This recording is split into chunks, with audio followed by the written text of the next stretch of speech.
And welcome back, everyone. Welcome back to another week, another edition of the OlimoLeague. Not your weekly, not your monthly, but the OlimoLeague Winter Finals for 2024 and 2025. I'm, of course, your site VIP. With you, I'm joined by these amazing players, by the people in chat, by my plushies as well. Welcome.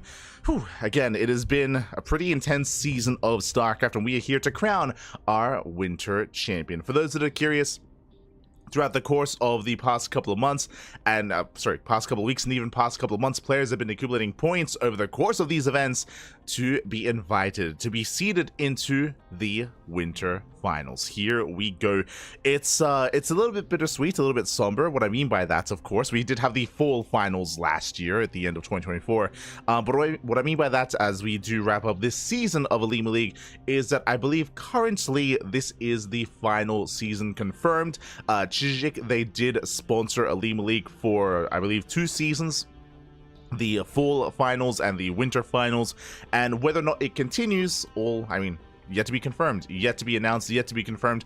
I'm sure it will. Like, I want to be optimistic just because this event has been doing very well over on the Chijik platform. We mentioned that, again, it's not the most friendly platform for English speakers, but Crank's Korean stream has been popping off. He's been #1 on Chijik whenever we have the OlimoLeague. He's been getting a lot of viewership, a lot of attention, and I'm sure Chijik are very content. I'm sure they're very happy with that. Again, it makes sense for those that are curious about the initiative of Chijik. It is a new Korean streaming platform, and they actually sponsor a lot of shows. And one of them is, of course, OlimoLeague. One of them is Crank Stream with OlimoLeague, and it is, as I would say, it's been quite successful. And if they view the same, then most likely we're going to be renewing this and having more OlimoLeagues in the future. For now, though, this is the last one confirmed. We'll see. We'll see what happens. We'll see what does come our way. Here we go.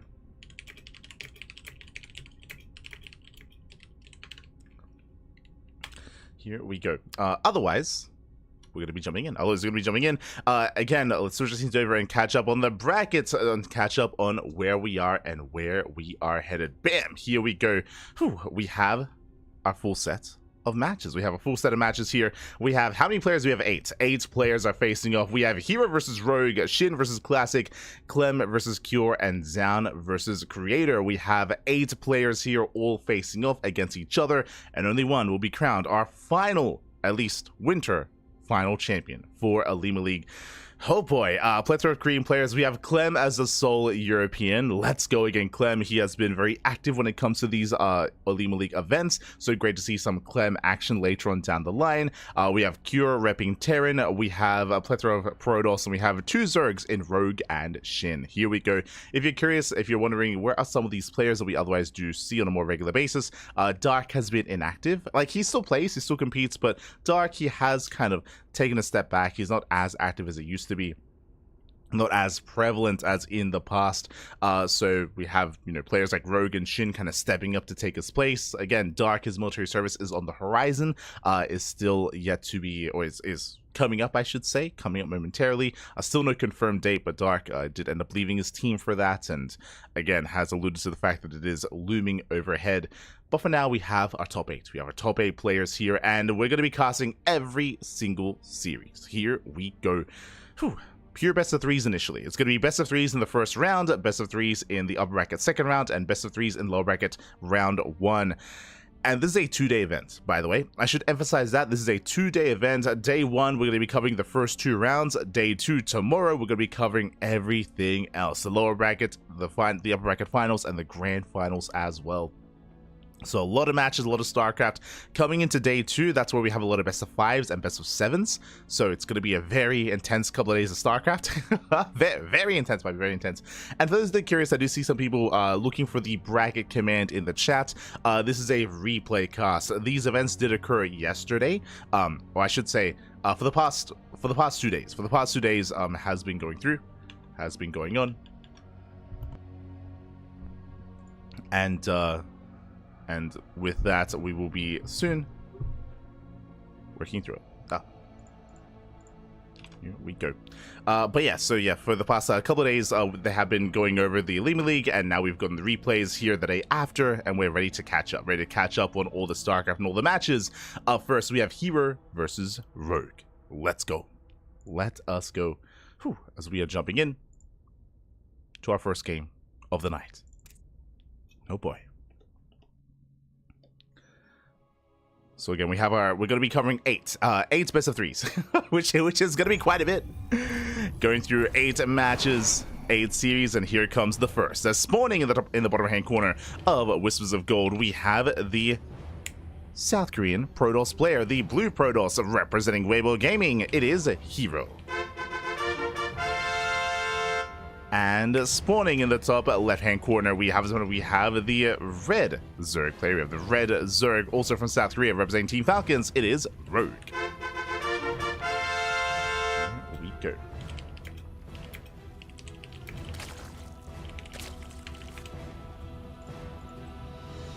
So we are settling in.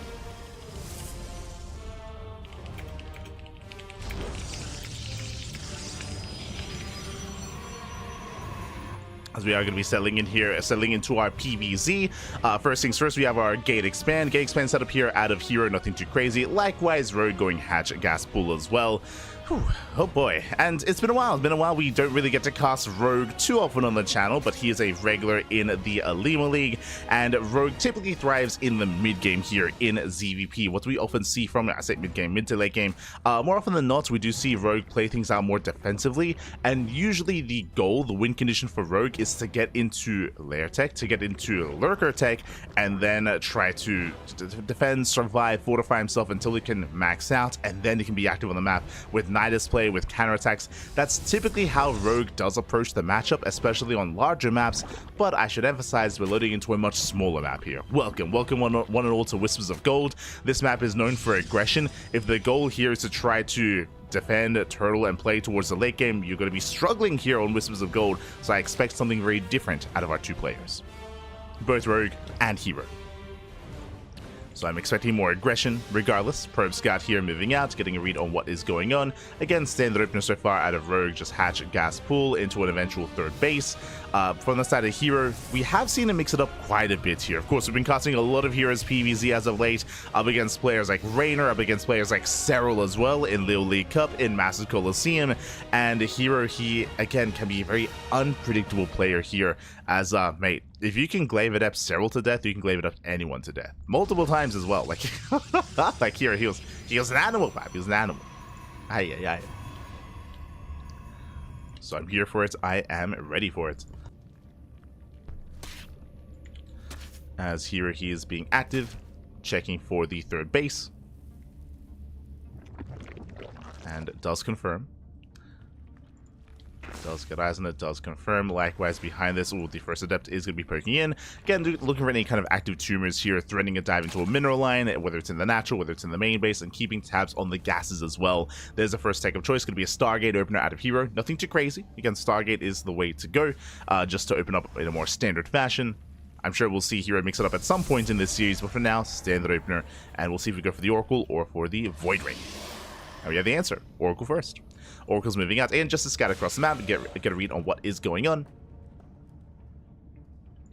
Likewise, that threatening a shade here towards that natural.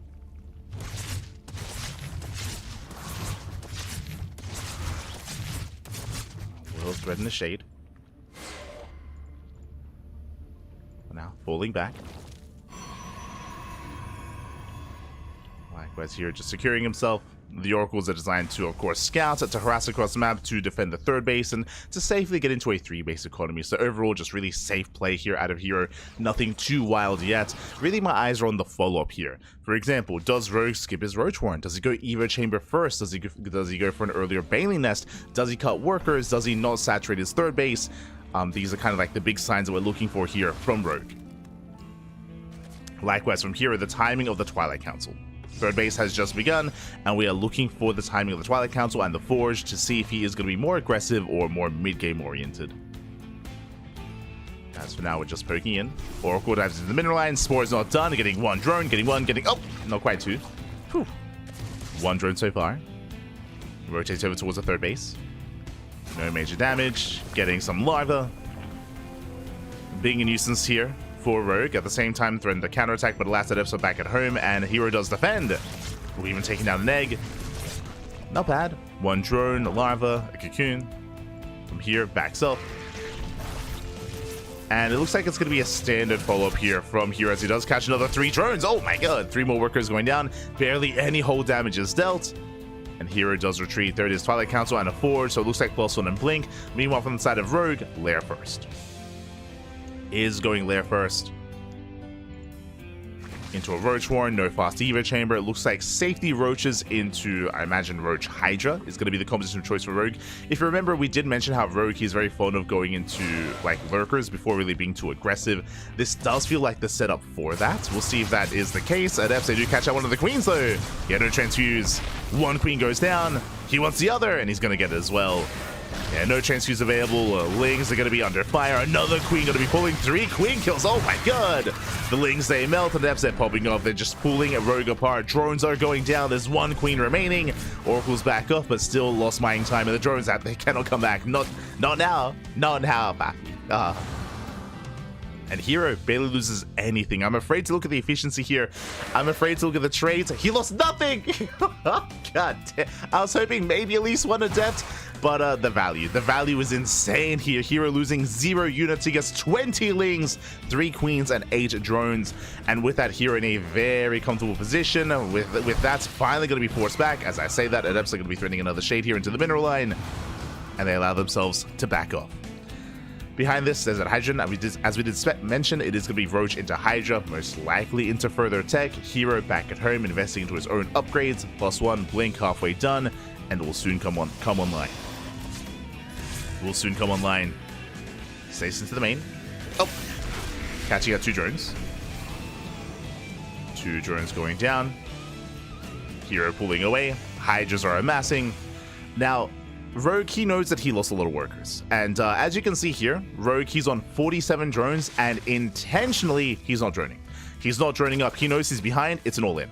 And the hope here, there is a chance for Rogue. The hope is that herO's too greedy. The hope is that herO, he gets a 4th base. He throws down like a 2nd Forge, Templar Archives, Robo. He starts teching, and then he gets caught with his pants down by an all-in. So that is the one chance here for Rogue, is to catch herO off guard. herO, ooh, he's throwing down static defense, cannons, shield batteries. herO is being careful. And true, I mean, the reality is that herO's win condition right now is just defend. Just defend, just survive, and get further ahead. Lings, they poke in. Main army's moving out. There's no Oracle support. True, bear that in mind. The Oracle's not here. Hydra's getting a concave.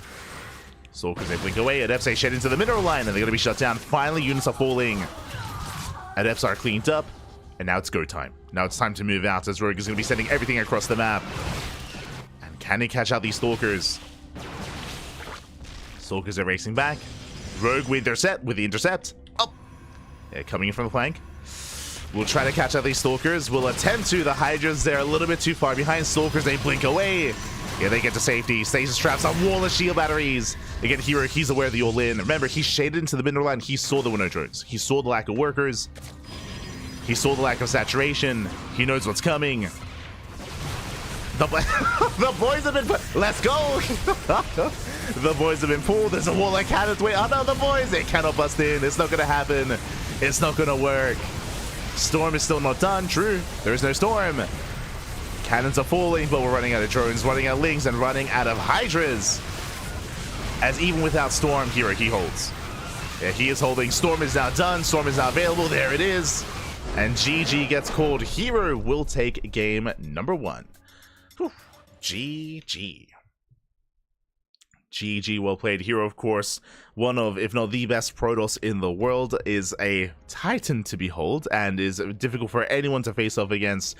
With that, herO had a very strong start to this game. We did mention how this map is smaller. It does favor aggression, but it wasn't even that much aggression here out of herO. It was more of a standard opener, opening up with, what was it, 5 or 6 Adepts with his triple Oracle, and it was brutal that he was able to find those Queens. Remember, he killed 3 Queens at the start of that engagement. Then, of course, all the Lings got into the mineral line. Like, the efficiency was insane, and as we knew, and as Rogue knew, he was all in. Like, you could not macro from that moment. You could not macro from that point. So Rogue, he was aware himself. He was self-aware. He did commit to an all-in, which was the only chance. Unfortunately, herO, he confirmed. Remember, he shaded into that mineral line into the third base afterwards. He saw no saturation, and as a response, just a wall of cannons. Just a wall of cannons, wall of shield batteries, wall of stasis traps as well. Like, very well defended and very well scouted by herO. Solid reaction. Solid reaction with that. herO does take a lead in the series, and now we're getting into game number 2. Let's go. We're jumping into game 2 here, and we'll see if Rogue can tighten up his early game defense, as we are loading into another smaller map. We're going to be loading into El Dorado. And spawning in the bottom left-hand corner, we have the South Korean Zerg player, the Blue Zerg, representing Team Falcons. Down to the series, the pressure is on to bounce back. We'll see if he can. It is Rogue. And spawning in the bottom right-hand corner, we have his opponent. We have the South Korean Protoss player, the Red Protoss, representing Weibo Gaming, WBG. It is herO. Here we go. Whew. As we can take a moment here to calm things down.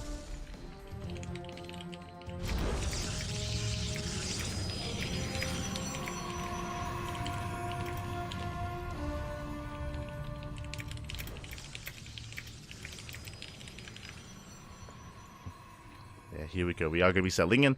Now, what I will say, El Dorado is an interesting map. On the one hand, yes, short rush distance by ground. True. Do have a short rush distance by ground, and it can be even shorter if we expand towards each other as well, here at the triangular third location. But what I will say is, it is going to be an earlier spawning pool. Interesting. So earlier pool, it's going to be a hatch pool into a delayed gas geyser for Rogue.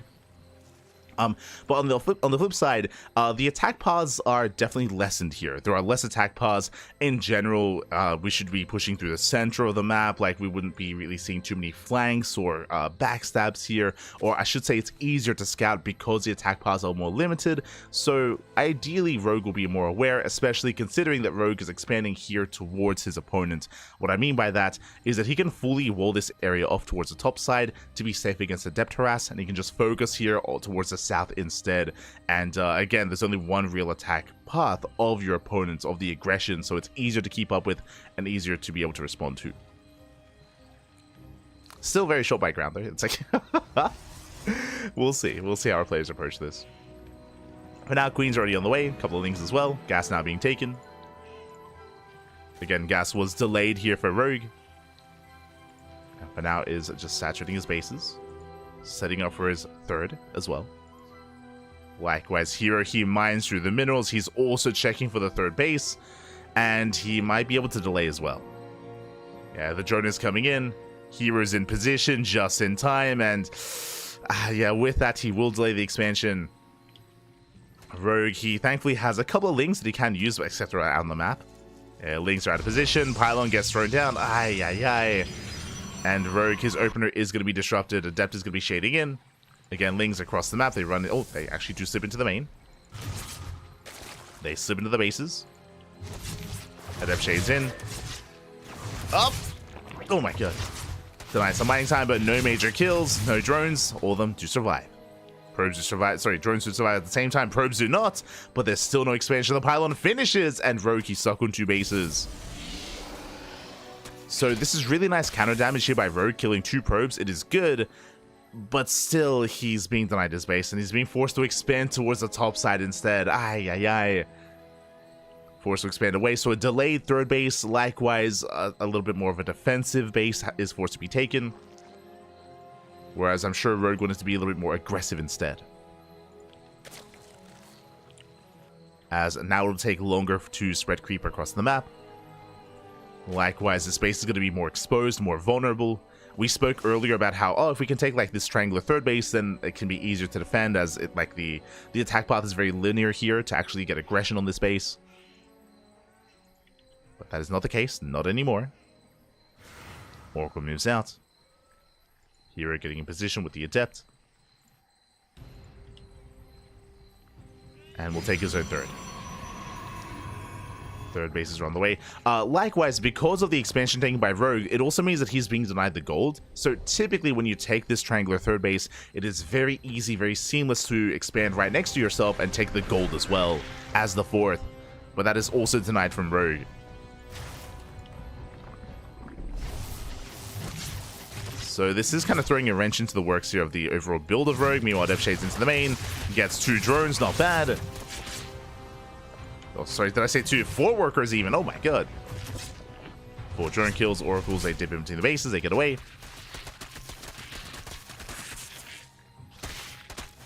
And we'll back up. Meanwhile, Rogue is mixing up his build. I should have mentioned this, but he did throw down an Evo Chamber that is for plus on melee. So instead of the previous game where we saw Safety Roach Warren into Roach Hydra, this is plus 1 melee. It should be into Ling Hydra instead. As the reasoning... Oh, yo, we're popping up. The reasoning why we would get melee as an upgrade here is to be able to allow your Lings to actually be a little bit better here, to be able to rely on Lings and to be able to just skip roaches entirely. You can now afford to skip them. But what I was surprised by is second Stargate. Second Stargate's on the way. 1, 2 probes going to be going down. But this looks like a commitment. I was going to say into Sky Toss, but we should be seeing a Fleet Beacon. If not, are we making more Oracles? We are. How many Oracles do we have? 4, soon to be 5 Oracles. And we're getting a 6th? A 7th? We're just going Mass Oracle. Now, herO does have a build where he goes Mass Oracle Charge lots, and he can pop off. But I don't see a Twilight Council. I don't see Charge. For now, at least, it's just purely Oracle. Yo, herO, he's having fun. Let's go. He's having fun, Pop. He's legit just going Mass Oracle. He's got how many? He's got 5 so far, soon to be 7. You know, the power of the Oracle, Pappy. No. He's not stopping. Robo follow-up, not a Twilight Council. Interesting. Yeah, as the Oracles, they continue. Now, what I'm most concerned by here, Lair is just not finishing. We need a Hydra Den. We need anti-air. If not, these Oracles, they can just pop off. They can kill everything. And it's going to be Mass Oracle into double Robo, not into Charge. Okay. herO, he's showing us something different, something new. Again, Mass Oracle Charge Shot is something we've seen quite a bit out of herO. But now diving on the Queens, he gets 1, he gets 2, he gets 2 with the Transfuse. There's no Transfuse, no Transfuse left. Every Queen is going to go down. Ay, ay, ay. That's going to be how many? 5 Queens falling. The Lings as well, going for the expansion. They should not bring down the base. At the same time, Lings are full. Sorry, they're popping up. 12 probe kills. 12 probes going down. And the base is going to fall. Yeah, the base is going to fall. They will kill the expansion. May Oracles, they kill units and buildings. They don't care.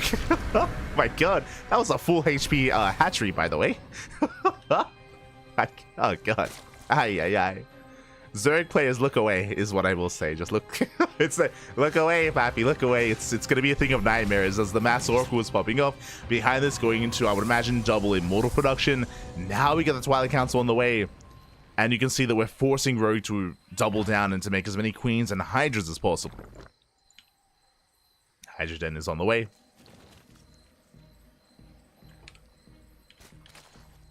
Oracles move out. Mass Ling threatening a run by. The wall, though, is for the most part solid. The base, oh, he wants another base. He wants it. He's gonna get it as well. Oh wait, okay. We have Queens. We have Queens to respond. 1 Oracle finally goes down. Let's go. He gets 1, and he saves the base for the cost of 3 Queens, but he saves it. Likewise, Lings, they're busting in. Oh my god, 28 probes going. The main base, no response, no reaction there. herO, no response to the main base. 29 probes going down. Rogue, he's not out of this. He's not out of this yet, Bappy. The wall was not a wall. Immortal gets surrounded. And herO, he's hurting 29 every probe in the main. They all did go down. 1 survived. And herO was in a beautiful position. Not anymore. Not in. One day we're gonna invest into a door. We're gonna have a whole position of depth here. It's gonna be amazing. Gonna be beautiful. A shield battery as well. Not today, but one day. as herO pulled the herO, the wall was not a wall. Failings are denied. Good reaction. Good response. I mean, it's still not a wall, by the way. And yeah, from here, Rogue, he's back in this. He is very much so back in this, droning up to 70. Hydras are amassing. herO has lost momentum. He's going into Mass Glaive Adept. We have 5 gateways on the way. And Adepts, they can trade very well against Lings and Hydras alike. But they can still be overwhelmed, though. The problem here is the numbers, the supply.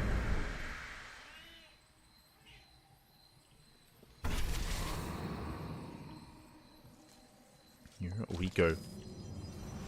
Bailey's are rolling in. herO, he does notice. Nice force fields. Again, does wall up. Does defend the third. So far, so good. Again, like, don't get me wrong. Like, herO, he's amazing at protecting his third base, his fourth base, his fifth base. It's just a natural. It's like, like the natural's a neglected child of the family. And here we go. Here come the Mass Glaives. Now, do we have any Banelings? We do. Banelings are ready. How many? 8 so far. It's okay how many force fields there are. herO has a little potential with this army. He can force field. He can look down the Ling Bane. But we do see Rogue setting up a concave coming in from behind. He's going to be rolling up. Just the one stasis trap. Nice force fields looking down the Queens. And Queens are locked down. 3, 4, 5 Queens going to be falling for 1 Oracle. Better trade for herO. And he's going to knock down the base. But he wants more than that. Bailey's rolling in. Up! They connect! Get a new collapse on the army. Massive connection. Sentries going down. Adepts going down. And herO, he doesn't have enough. He does not have enough. Not yet. The warping does complete, though. Warping completes, and herO is being overwhelmed. The immortals are going down. GG gets called. Whew, and Rogue, he survives. He defends. We're going to the ace match.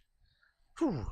Going all the way to game 3. Again, herO had a phenomenal start to the game. Remember, he killed 5 queens, killed bases, caught more queens as well, but at a cost. Did lose 29. 29 pros went down to a Ling flood, to a Ling run by into the main and into the natural as well. That was happening at the same time that herO was attacking top left, that he was harassing with those oracles. He was caught with his pants down, and Rogue, he bounces back. Let's go. Let us go. We have a back and forth. We have a series, and now we're jumping into game number 3. Let us go.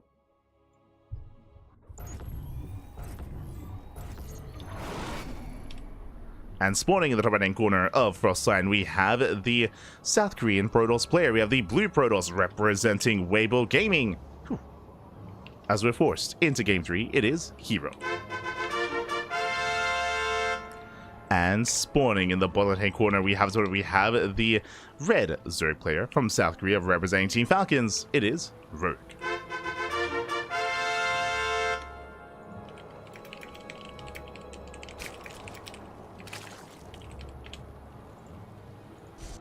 We go.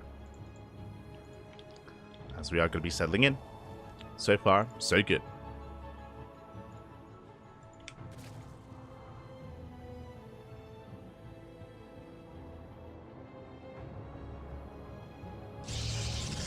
As Rogue is going to be forced to take the unnatural natural. Likewise, herO going for his own gate expand. Let's go.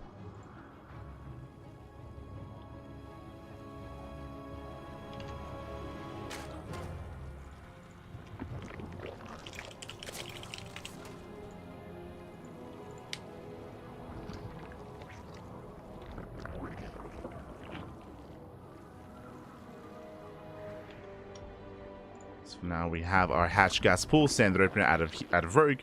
Likewise, herO setting up as well. Going for his gate expand.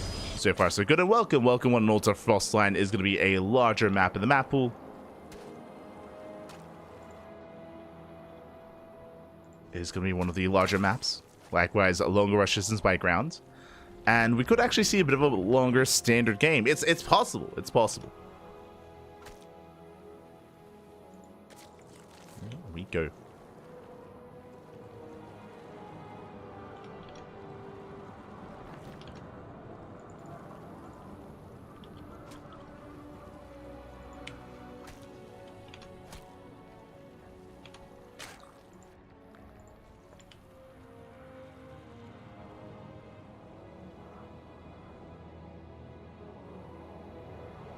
Here we're moving out.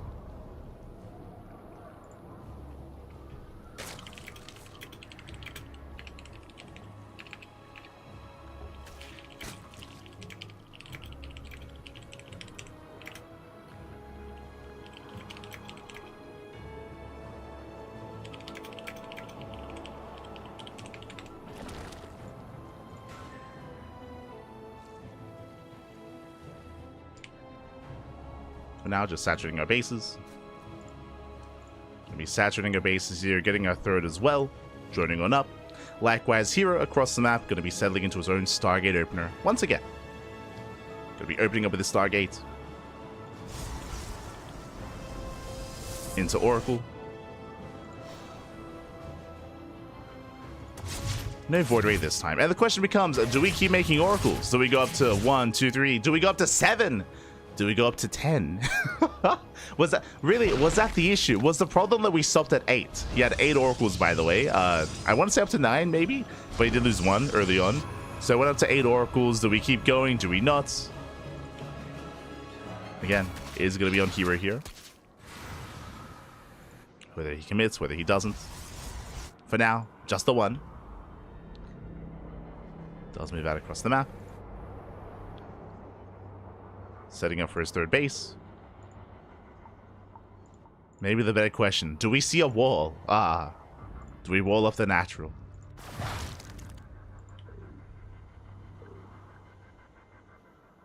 So now, third base is being taken. Oracle gets across the map. Queens are keeping up, getting 1, getting 2 drones so far. Nothing major. Gets 2 workers, pulls away. Decent damage so far. Oracle production does continue. And I'll be honest, I can't imagine we're going to be seeing multiple or another Stargate, especially considering this is a best of 3. It's a best of 3 short series. I would imagine we're going to be seeing something more standard out of herO this time. He does like to spice things up, don't get me wrong. Don't get me wrong.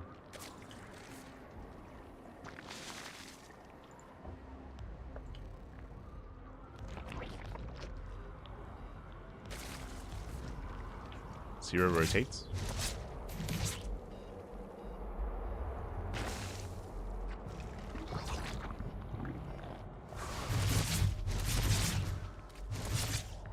Does rotate, looking for a way in so far. Rogue, he's keeping up.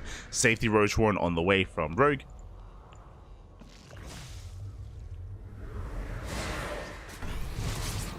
Oh.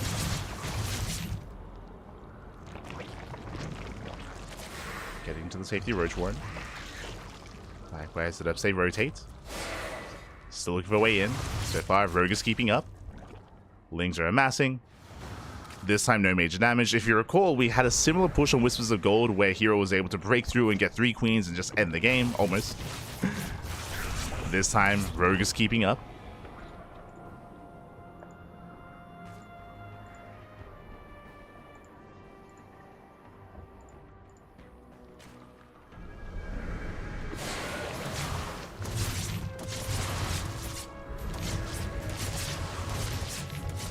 Likewise, once again, trying to keep tabs on Rogue. Behind this, standard follow-up, Twilight Council +1.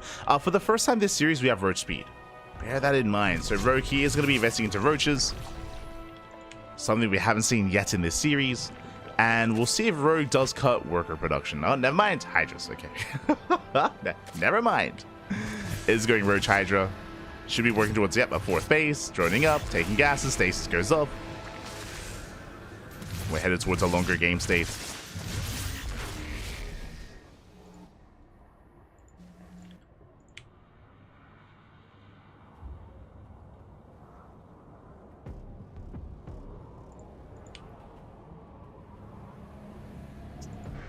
And we can calm down. We can calm things down here.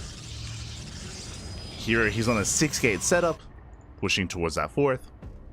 No major forms of aggression yet. If we see herO throw down like extra gateways and like a proxy, then sure, this could be a 3-base all-in, but nah, he's taking up Temple Archives, gases as well.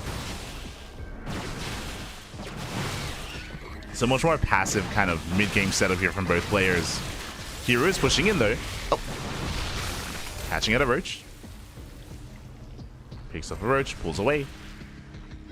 Lings, they threaten a run by. Threaten coming back home. Oh! So far, here he's maintaining himself. Has to be careful not to be surrounded. More reinforcements on the way. Here he could try to break through. He wants that 4th base. Can he get it? Things, they trigger those stasis traps. Another stasis going up. Ooh, not quite connecting. Oracle goes down, and here he is overwhelming. Yeah, no more Lings. Roaches are falling. Remember, behind this, he is taking up into High Templar, into Archons and Storm, or these soon-to-be. But here, he breaks through. He just breaks through the defensive line immediately. Roaches go down. GG gets called, and herO, with his 6-gate pressure, he breaks Rogue. He breaks Rogue. He will take the series 2-1, advancing on to the next round. GG. GG, well played. Honestly, nothing too fancy. GG, well played. Again, like herO, he wasn't all in. He was taking gases. He was throwing down further tech. He was applying pressure. He was even warping in from across the map. Like, there was no proxy. There was no warp prism. So delayed reinforcements from herO. But Rogue, yeah, he was getting caught a little bit off guard. The stasis traps were brutal, true. A lot of lings were being caught by the stasis traps. But outside of that, there was nothing really too special behind that push. So yeah, surprisingly, herO, he broke through, broke the 4th base, end of the game. GG. GG, well played. Impressive stuff there at herO. This time, nothing fancy either. Like, there was no quirky build, there was no crazy mass oracle or early game aggression. Just some straight up play there out of herO with that. GG, well played. herO, he will claim the series, will advance on into the next round. And the question becomes, who will face off against him in that next round? Let's go. Let us go as we are jumping into our next game, as we're jumping into our next series. Oh boy. Up next, we have another PvZ, a very different PvZ. We have SHIN versus Classic. Let's go. We have another Zerg versus Protoss up against each other. As a reminder, the winner of this series will be facing off against herO in the next round. Let's go. Let us go. So congratulations to herO. And if you're a fan of Rogue, don't worry. Do not worry. He's still in the tournament. He's still in this in OlimoLeague, but he's in the lower brackets. He's going to be fighting back up from that lower bracket. We'll see if he can. We'll see who he plays against as well. Let's go. As we have our next series, and up first, we're going to be loading into Whispers of Gold.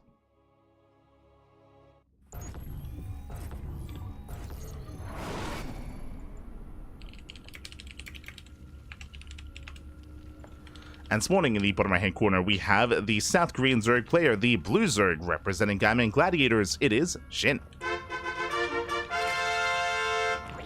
And spawning in the top left-hand corner, we have the blue Protoss player from South Korea. It is Classic. Here we go. As our series will continue. Well, I guess the series will commence. And we should be seeing a very different dynamic. I would say that SHIN, he's a lot more quirky compared to Rogue. Again, like I was emphasizing earlier, we didn't really get there, is that typically Rogue, he does play things out towards the mid to late game in ZVP, typically gearing up towards Hydra Lurker tech, which is what we saw him attempt to do in every single game. Even on El Dorado, where we saw Rogue actually end the game a little bit earlier, that was because herO was all in. Remember, herO, who was forced into an all in because he had lost so many probes across the map that he had to commit into a push. SHIN otherwise would have enjoyed to just, Rogue would have otherwise liked to have enjoyed just chilling back and taking into Lurker tech as well. SHIN is not that kind of player. SHIN is more active, SHIN is more aggressive, he's more diverse when it comes to his play, when it comes to his build. Rogue nowadays is a little bit more one note, at least in ZVP, I should emphasize that. SHIN less so. So I'm expecting a more dynamic PvZ this time, as again, game 1, Whispers of Gold. Let's go. Let us go. Classic going to be walling up. Likewise, SHIN getting his natural standard opener so far. And once again, we're loading into one of the smaller maps of the map pool. Aggression is going to be favored here from both sides. We saw herO popping off previously, just pulling pulling Rogue apart in his series. We'll see if Classic can do something similar. We shall see.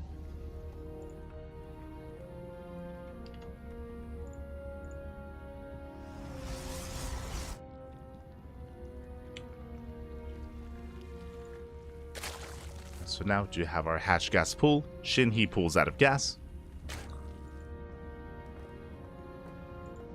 Does pull out of gas. Oh, also, before I forget, my apologies. Like, sorry, I just... before I forget, big shout out to Jimmy, to Jimmy, Jimmy actually gave us a big raid at the start of the stream during the countdown. It's a little bit preoccupied when it came to setting the stream up, so I do apologize. when it comes to catching up to the chat. But big shout to Jimmy. Thank you, Papi, thank you. As by now he should be asleep, and if he's not, go to bed. God damn it. I know it's very late if you're in the land of Europa. I know it's very, very late there, getting up to midnight or past midnight. So thank you for all those that are tuning in from the European region, but also, get some rest. Take care of yourselves. Take care. And thank you for tuning in. So big shout to Jimmy.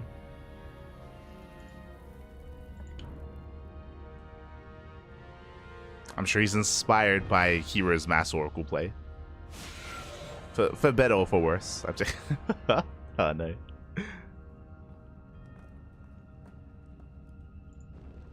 As we are just calming things down. Once again, opening up Oracle from Classic, which is what we expect. Oracle opener into a third base. From here, when will that Twilight Council be thrown down? We're looking for that timing. As the Oracle dips into the natural.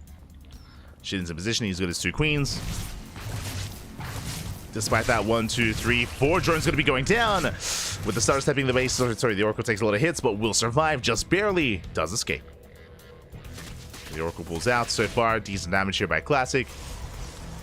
The Oracle did take a lot of hull damage, but so far, so good.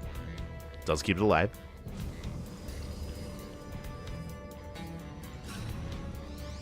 Does keep it alive.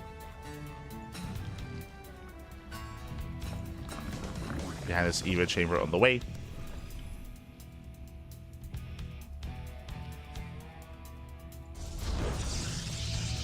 There's that Twilight Council at the halfway mark, so we should be seeing a Twilight Council alongside a Forge. A standard follow-up here out of Classic.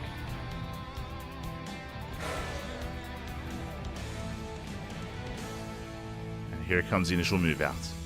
Now, we saw this opener previously from Rogue. Shin is going into the faster Evo chamber into +1 melee. This typically leads into Ling Hydra. I want to emphasize typically because Shin has been playing a lot with Mutas as of late.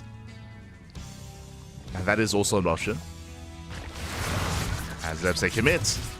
So far, making the way into the mineral line. Lings are trying to keep up, but there's not that many Lings. Ooh, takes out 1. Takes out 1 adept. Gets a second. 3 adepts left. Lings able back just in time. Shades into the main, and Lings there ready and waiting. Okay, ready and waiting.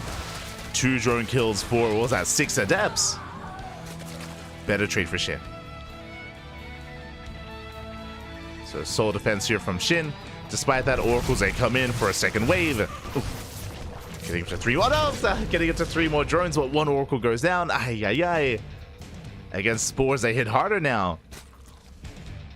Classic force back.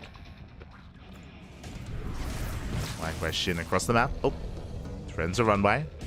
Oracle's in position. Classic defense. And if you recall, I assumed it was going to be +1 and Blink, but no, my apologies. It's going to be +1 and Charge instead. Getting to Charge Shots into a Charge Archon-based composition. Temple Archives on the way into Storm. And this is going to be a much more aggressive setup here from Classic. And if Shin skips Roaches, he could be in trouble. Speaking of, Baneley Nest. This confirms that Shin, he's going to be skipping Roaches, going Ling Bane into Hydra Tech. And it's going to be an intense kind of dynamic between the 2 armies as Storm is on the way.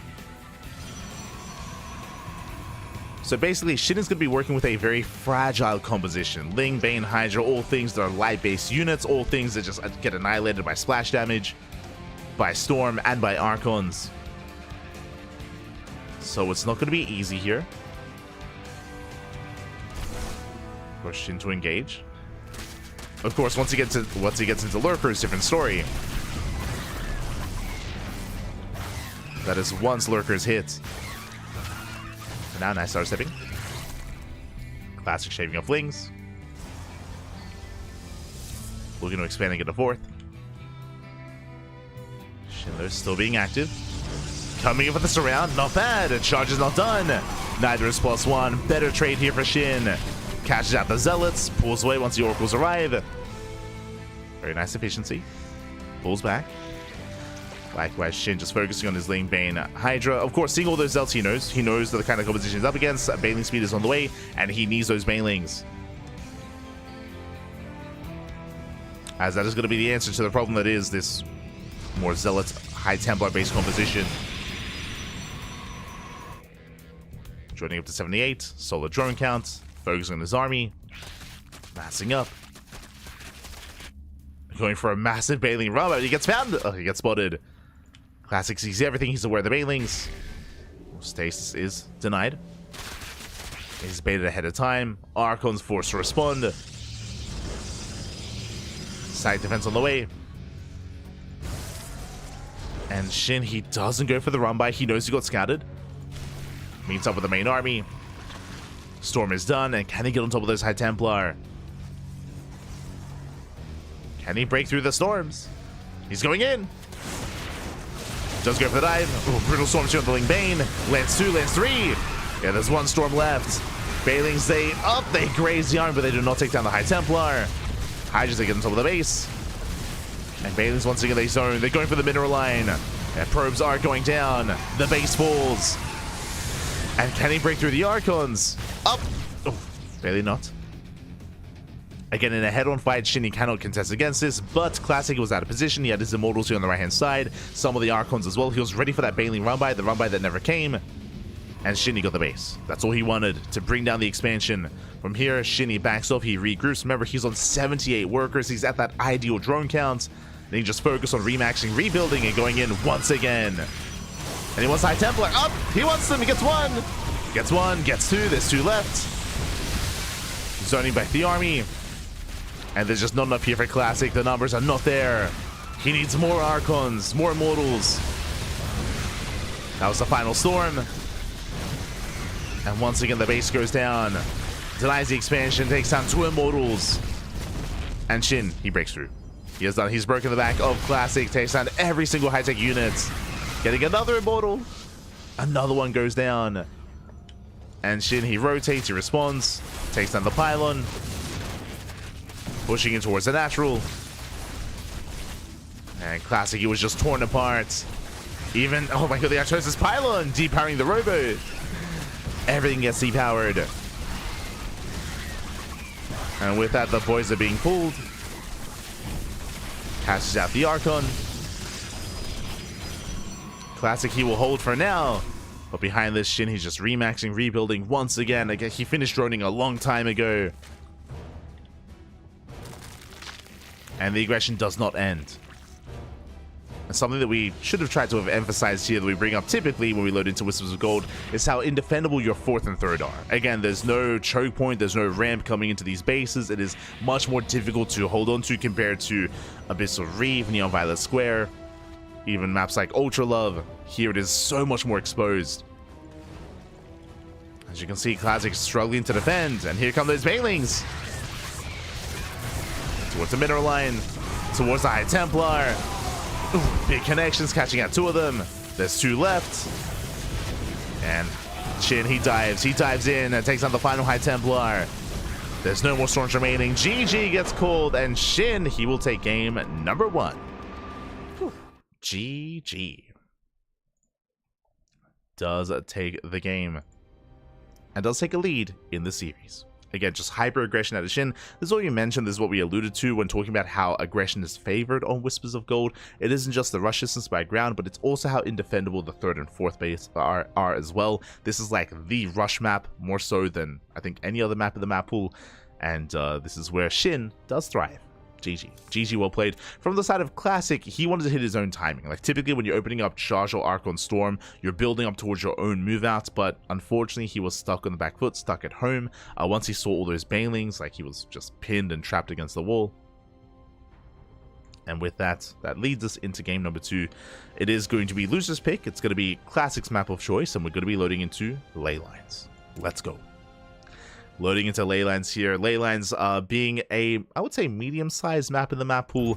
More defendable, of course, than Whispers of Gold. We'll get into it. As spawning in the top right-hand corner of Ley Lines, we have the South Korean Protoss player, the Red Protoss, down in the series. We'll see if he can bounce back. It is Classic.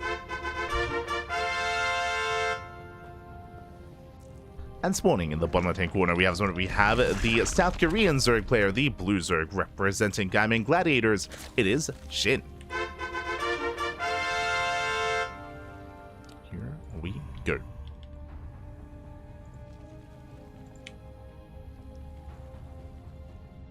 Here we go.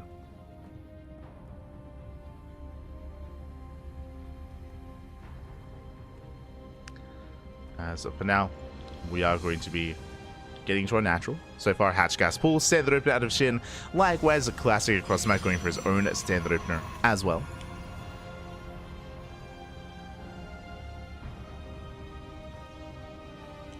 So far, so good. Building up, we're settling in. And we'll see where we go from here.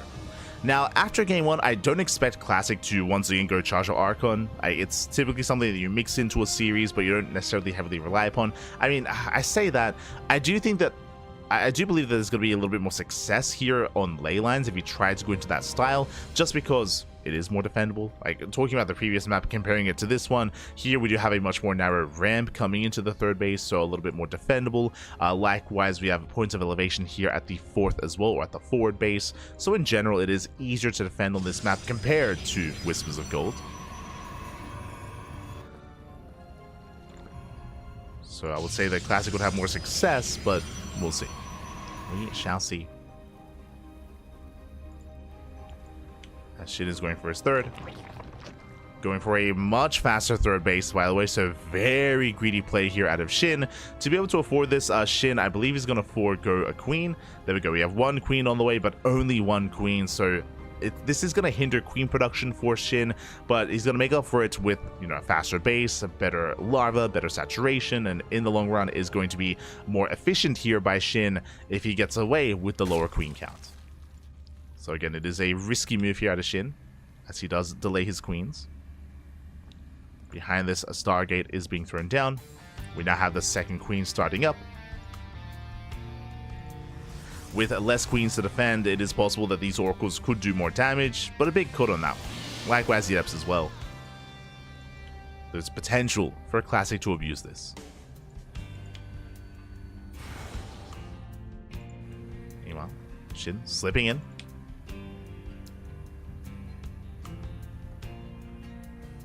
I'll slip in from behind. Getting a free scat into the main. Not bad. Peels off his lanes, confirms the Stargate, confirms the Oracle. Adept shades out. But so far, SHIN is keeping up.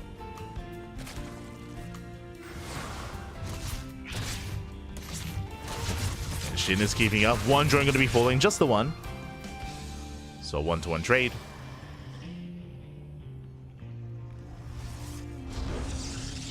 From here. See how our players respond. So far, SHIN is saturating his bases. Again, he's on 3 queens, now getting a 4th.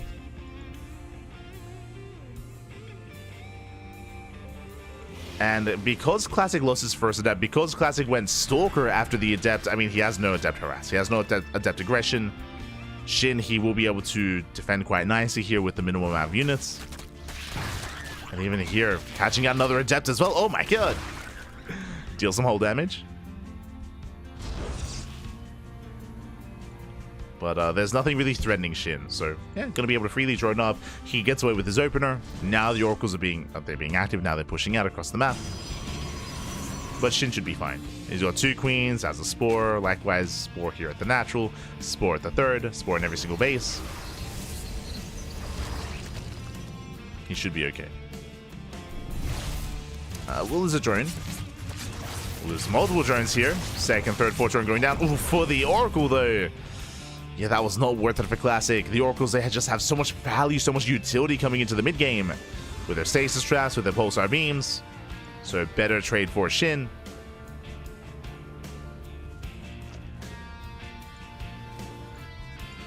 As Classic does try to rotate towards one of the other bases.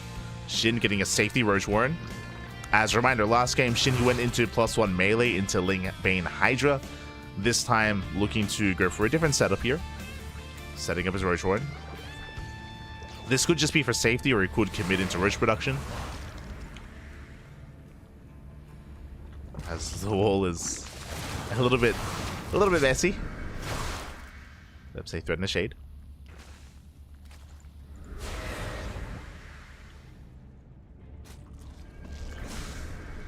Threaten a shade towards a natural.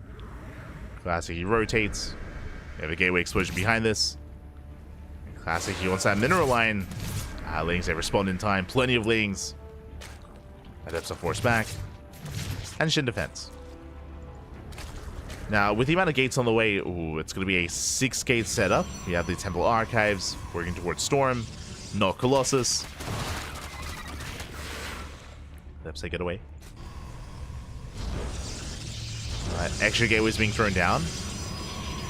Interesting. Hydrogen is spotted. Never mind, let's go. Okay, we're crazy. The hydrogen is spotted by the oracles. We cancel, go for the spire. And Shin, I mean, this is what he likes, this is what he loves. We did mention before that Shin has been quite fond of his mutas as of late, so is going straight into Ling Roach muta. Now, he shouldn't be going mass muta. I should emphasize this. This is not mass muta. This is enough mutas to harass. He's investing into plus on range, into roach speed. It's going to be mutas here to hit the mineral lines, and then a ground-based Ling roach army to defend against a counterattack. So Shin, he won't be neglecting his ground forces. It's going to be building up.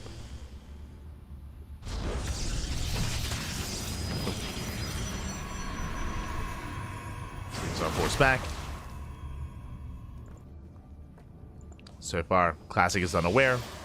He's getting a 4th base. This is telling Shin that he's safe, by the way. That Classic is expanding, he's teching, working towards Storm, upgrades, taking gases. And these things, their sole purpose here is to buy time. To buy time to keep Classic pinned at home, to keep him busy, and to make sure that Shin is safe to invest into those mutas. So far, doing a great job. Speaking of, here we go. 5 mutas on the way. That is enough to one-shot probes. We see Classic racing into a Flea Beacon, double Stargate into Sky Toss. Rushing towards that late game. But can he get there? Shin is morphing in those Ravagers. Again, as you mentioned, the mutas are just to harass. Lings, they hit the 4th expansion. Classic, up. He defends with the Oracles. He's pushing. Yo, Classic, can he break Shin? Shin needs supply blows. 11 Overlords. Oh my god, a laser. 11 Overlords on the way. Classic backs up. He backs up. He doesn't press his advantage. He retreats. He's throwing down a wall of cannons, a lot of shield batteries. Back in the main. Nothing is set up here. The main and the natural are exposed. He does not know about the mutas. He has no idea. And again, 4 mutas. That is enough to one-shot. And here comes the ground army. Can Shin break that 4th? Mutas are revealed. Probes are going down. Storm is done. Here comes the army. Catching out the Zealots. Zealots getting caught out. DC Storm. Forcing back Shin. Lings, they do not break into the base. Massive Storm. Oh my god, the Lings, they get annihilated. And Shin, he's not breaking through. Not yet. Now getting on top of the cannons. More Storms zoning away. Stands to the Storms. Mutas hit the natural. Stalkers are keeping up. Mutas are getting some damage, but not enough. Not enough damage here. Not yet. Oof. Oh my god, the Storms are insane. Oh shit, he stands in all the Storms. And Classic, he's holding. Oh my god. He's holding on. Remember, Shin, he's down in supply. This is inflated supply with roaches, so looks to be deceiving. The soup does lie. Muta's going to be going down. Yeah, GG gets called. Shinny crumbles, and Classic ties up the series 1-1. We are going to the ace match. Whew. GG. GG, well played. It was definitely a cute move for Shin to go into mutas the way that he did, to have it hidden, and the mutas, they had potential. They were doing some damage. Unfortunately, the ground army could not break through the defensive line. I think the most important part here is that Classic didn't know what was happening. He didn't know what was happening, but his own build was almost like blind countering Shin. What I mean by that, if you remember, because Classic was rushing into the Fleet Beacon and rushing into Sky Toss, he had no intention of attacking. Which is why, before the aggression of Shin was revealed, we saw that wall of cannons and shield batteries at the 4th base. Like, we saw wall of static defense because the initial plan was always to turtle up. Was always just to turtle up anyway. Shin was not aware. He was not aware of this. He was not aware of the tech. He was not aware of the style that Classic was going for. So when he rocked up with his ground army, I mean, again, there was just a wall of defense there. We had, of course, the Storms ready as well. Classic was already taking a defensive stance just by chance, and yeah, just completely shut down the basically all-in that Shin was going for. Shin, he was not set up for a longer game. He was not set up for Hydras, for Lurkers, for Hive Tech, not at all with that. GG. GG, well played. We're going all the way to the ace match. All the way to game 3. Let's go. Now, Shin being a little bit too fancy. A little bit too fancy there, but a solid game nonetheless. And now we're getting into the ace match, and spawning in the bottom left-hand corner of El Dorado, we have the South Korean Protoss player, the red Protoss. It is Classic. And spawning in the bottom right-hand corner, we have his opponents. We have the blue Zerg player. We have the blue Zerg from South Korea representing Gaimin Gladiators. It is Shin.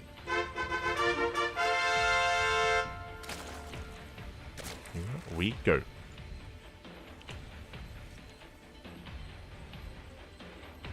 What is the added number of probes for Protoss players in general for a macro game? It depends what kind of game state you're referring to. Like 3 base saturation is 66, like 4 base saturation is around 80. You don't want too many probes, otherwise that's going to hinder your overall size of the army. So yeah, it kind of depends on the phase of the game, to be honest. Does depend.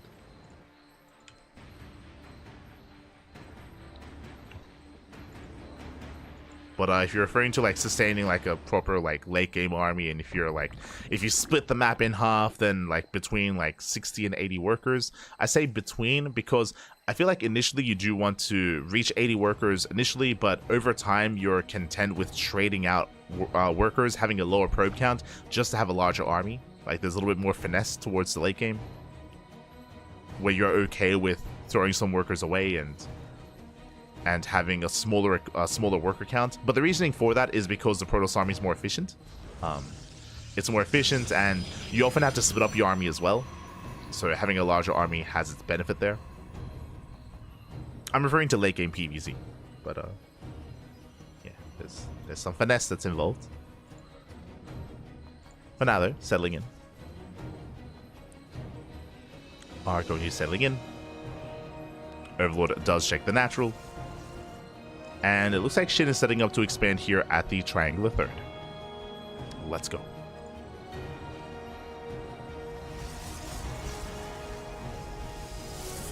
Setting up for the third base.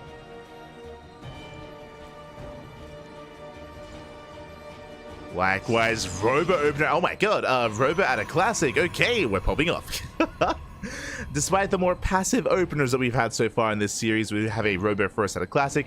Now, this could be a couple of different things. This could be the Soul Train. This could just be like the beginning of a quote-unquote Soul Train all-in with Immortals, with Sentries, with a Vanilla Gateway army. We could see a Twilight Council. If we see a Twilight Council alongside this, I would want to believe that this is going to be something like an Archon-based play instead. But for now, I'm leaning towards Immortals and Sentries and a 2-base all-in. A very niche build would be Robo into Bay, into like Disruptor drop or Colossus drop, but that we have not seen that in competitive play in like 2 years. Like it's been a long time. Okay, there we go. Immortals. This makes more sense. So no crazy rush into a Bay, and this is going to be a 2-base all-in. So 2-base all-in here out of Classic. The Overlord is denied by the Stalker. Now this Stalker is very suspect. You do not open Stalker unless you do intend to hide some tech. Typically, it's not 100% the rule, but like around 70 to 80% likely. As there's a Gateway Explosion getting up to 6 gate so far. So far it's going to be a 2-base, 6 gate all-in. And I believe this is going to be with slow lots. But I say 6, getting up to 7, it's going to be 8 gateways as well. Now, slow lot all-ins used to be all the craze back in 2021, coming into 2022. That was back when Haas kind of invented the build during EPT Taiwan Hong Kong, where he deflects that, and then like everyone saw it, and I mean, it was a dark time when when everyone was trying it out themselves. So it's been a while. It's been a couple of years since this has been the meta, but it's back. It is here, it is back, and it hits like a truck. We've been focusing a lot on Classic. We do have a 4-minute Roach Warren from Shin. It's an okay time with the Roach Warren. Third base being taken. Shinny drone up to 37. Not bad. Now focusing on link production. And Shin, he is now confirming. There we go. He comes in to confirm. He gets eyes on the gateways, and more gateways. He knows. He now knows what's going on, and here comes a slow lot all in. Now you may be thinking, hold up, a slow lot all in, does that even work? Like, do they keep up? The answer is yes. The reality is that early on, it's mainly melee units for the Zerg player, so the army comes to the slow lots don't have to come to the army. So they can trade very well and very efficiently here. Meanwhile, SHIN, he can hold on to the choke points. He gives up on the base. The hatchery is forfeit. He can defend here at the choke point. Lings, they do go for a big counterattack. Classic can break through. The answer is yes. He does. Oh god. Prism doesn't take any hits. Zeltse busts through into the natural, and SHIN is in trouble. Roaches are amassing as we speak. He needs more time. He has to kite. He has to kite as best he can. Spore moving forward. Ling Roach from behind, trying to get into the Spore. Boys are being pulled. Roaches are going down. And the Zelts are trading well. They're trading very well here. They're getting some of the Roaches. They have to get the hell out of here, but they cannot. And Classic has done it. He has broken SHIN. The Prisons survive. The Queens are caught out. And the slow lot's all in. It's back. Oh, no. Again, it's been a couple of years since this was, like, proper meta, and we saw it quite frequently. Ooh, Prism goes down to the Spore. But there's nothing left on the ground. We have a sea of Zealots here, breaking through the natural, breaking through the main army. Lings across the map. They're being cleaned up by Zealot reinforcements. And Classic is going for the kill. Going for the main. He's going for the main base. Pushing in, and there's just nothing left here for SHIN. He has a couple of Roaches on the way. GG gets called, and Classic, he will take the series 2-1, advancing on to the next round. GG. Whew. Hi, papi. GG, well played. Classic, he will claim the series, will advance on. My condolences to SHIN. Again, this build does thrive on smaller maps. This build was usually seen on... God, I'm trying to remember. Am I thinking Cosmic Sapphire? I think so. When was Cosmic Sapphire in the map pool? Hold on. Cosmic Sapphire. Wikipedia. I remember seeing this on Cosmic Sapphire. This was when... 2022. Yeah. So 2022 era of StarCraft, and the season before that as well. But yeah, these all-ins, they can hit like a truck. Typically, against this, you do need SimCity. You need SimCity, you need Spine Crawlers, specifically Spine Crawlers. You need these choke points as well.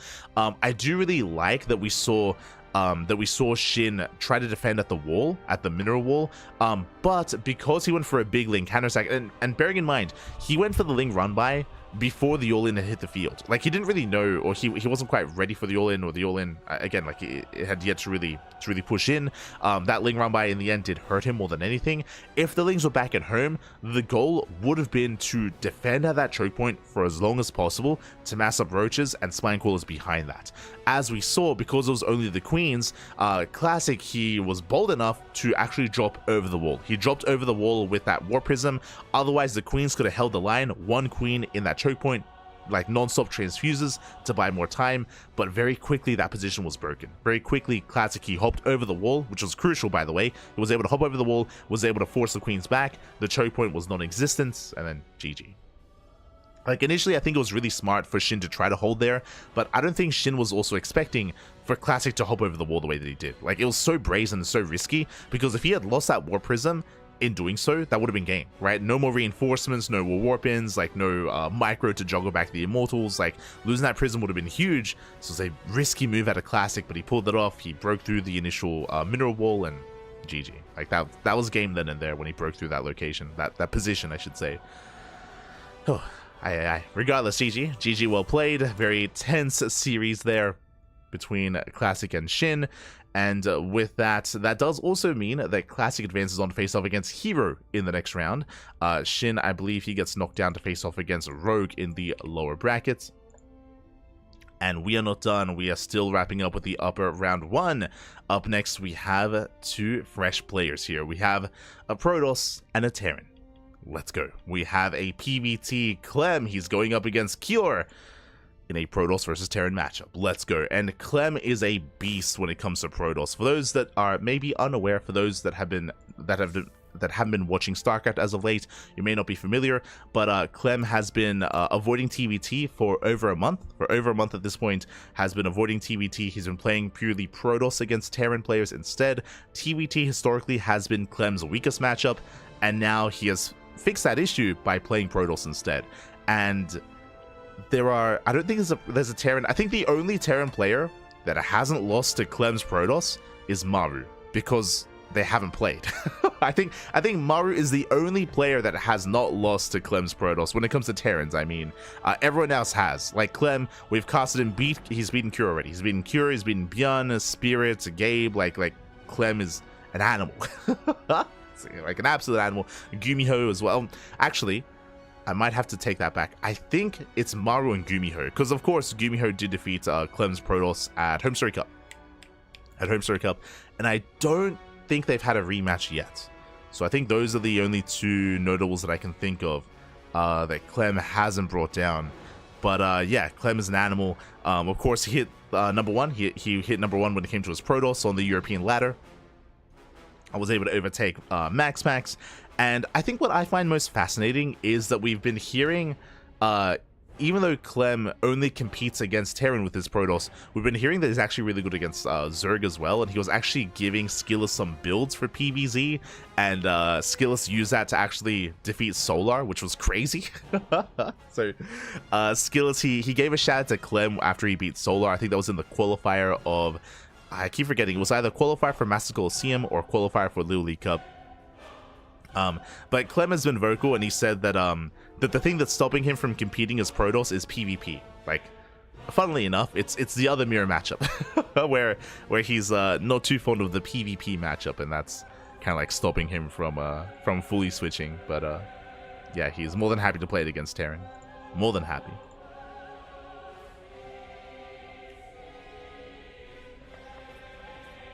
All-inning and all-inning Protoss. True. But with that, we're jumping in. We're jumping into our first game of the series. Let's go. Let us go. One day herO will learn how to walk consistently. No. Never. Then it wouldn't be herO. It wouldn't be herO, Bobby. Here we go. We're getting to our first series, and spawning in the bottom right hand corner of Whispers of Gold, we have the South Korean Terran player, the Blue Terran. Representing Team Liquid, it is Cure. And spawning in the top left-hand corner, we have the French Protoss player. He's main racing.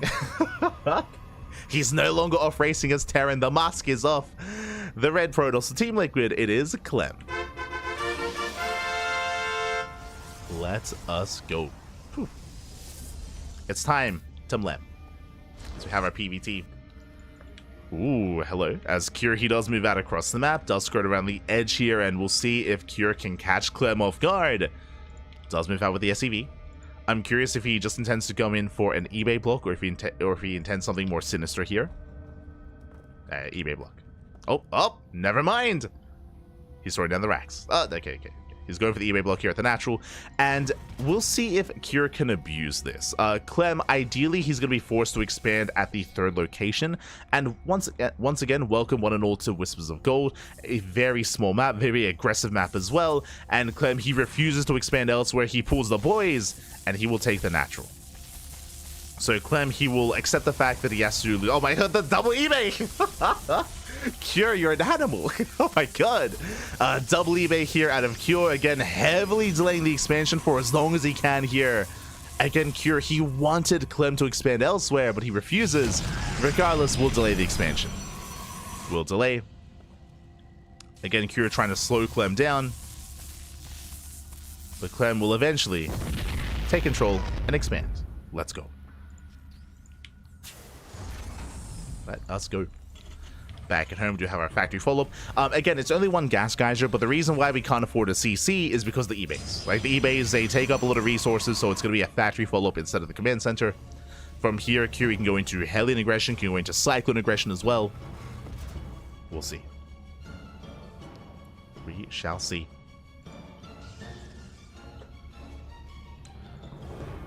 Cure might have a chance, 100%. I mean, again, like, even though, like, I would say Clem is favored here against most Terran players out there, like, despite that, like, you know, there's definitely, they are quite close in skill and quite competitive with each other. They also practice together, so there's also some mind games getting involved, but, you know, part of the reason why Clem's PvT is so good is also that he has Cure as a practice partner. They have spoken before about how they do train together. Team Liquid, they do often put a lot of initiative, especially in during the era of WTL, where they would do customs and practice and, you know, scrim.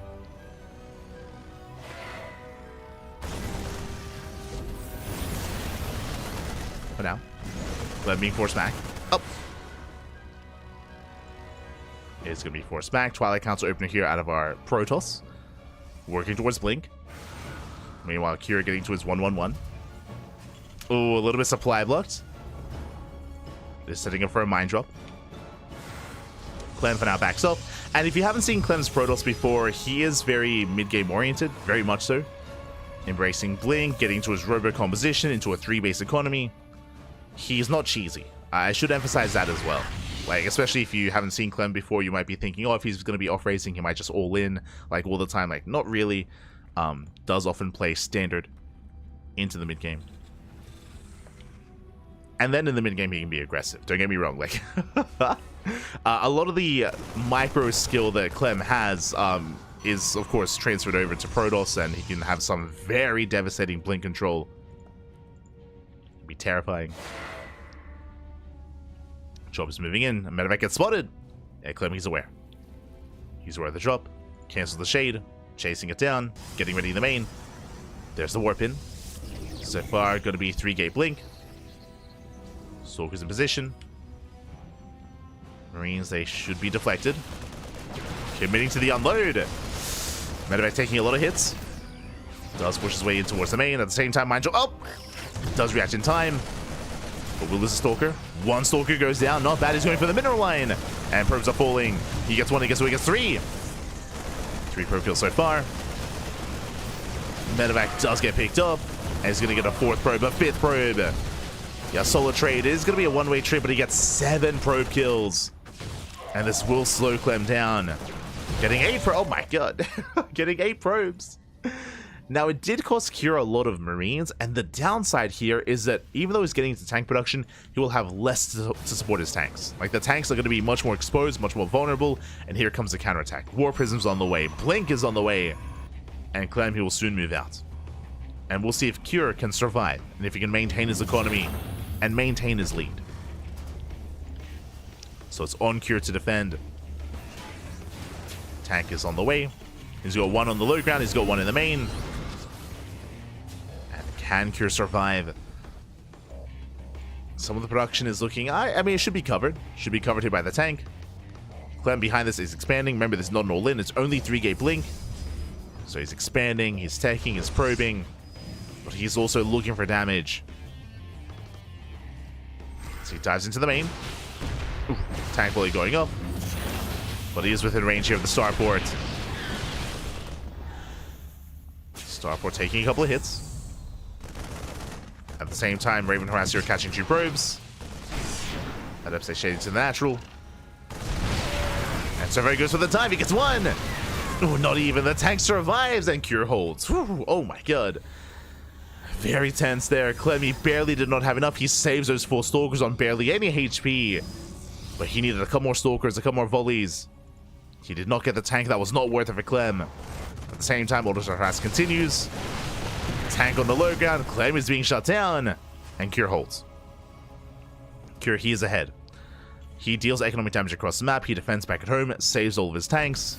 And so far, Cure, he is doing well for himself. And Clem is in a rough position. He is in a rough position here. He needs to get more done. He's going for the mineral line. Going for the depot. It's something. Depot's going to go down. Up! Oh my god! Yeah, a bit of miscontrol there from Clem, losing 2 Stalkers. And Cure, he saves the depot. As we said, Lynn, a big shout to Flipper Flapjack in the chat. Gah, baby. Gah, baby, gah. Thank you so much for the raid. Hope you had a great stream. Hope you had a great ladder session. Thank you so much for the raid. Hope you had a great time. I see Colossi in the chat. Will Clem ever play TVT again? Never. Never again, Bobby. Never again. Why do you want Clem to lose? What? Este Colossi. You're an animal.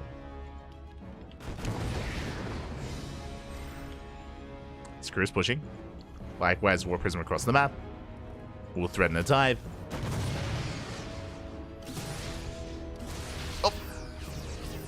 And again, Clem, he's up against the wall. He's trying to slow down this push. The Stalkers are so low. And here come the 3 tanks. Reinforcements on the way.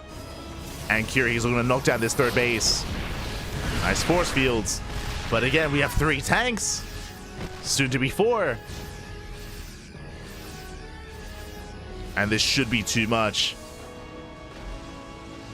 Kyrie's pushing towards that third base. Clem setting up a surround. Has potential, true. Clem being patient. Pylon goes down, depowers the shield battery. Here comes the surround. Zoun collapses all the tanks. 1, 2 tanks will be falling, getting a 3rd tank as well.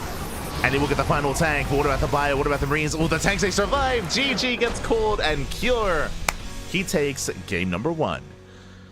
Whew, GG.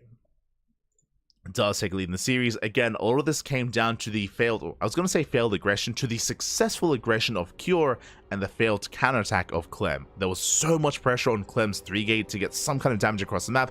And remember, Clem, he dove on the tanks. He failed to kill them. Did not kill the tanks. I'm referring to the blink into the main. To the blink into the main base, he did not kill that tank in the main. He wasn't able to deal any counter damage, and Cure took a lead and extended that lead and just snowballed out of control. GG. GG, well played. The MVPs in that game for Cure was the first Marine drop. Remember that first drop into the main base, he killed, what was it? Was it 8 or 9 probes? It was crazy just how many workers went down at the start of the game. And from there, GG. And we'll see if he can extend that lead or if we force an ace match. As spawning in the bottom left-hand corner of Leylines, we have the South Korean Terran player, the Blue Terran, representing Team Liquid. 1 game away from advancing on into the next round. It is a Cure.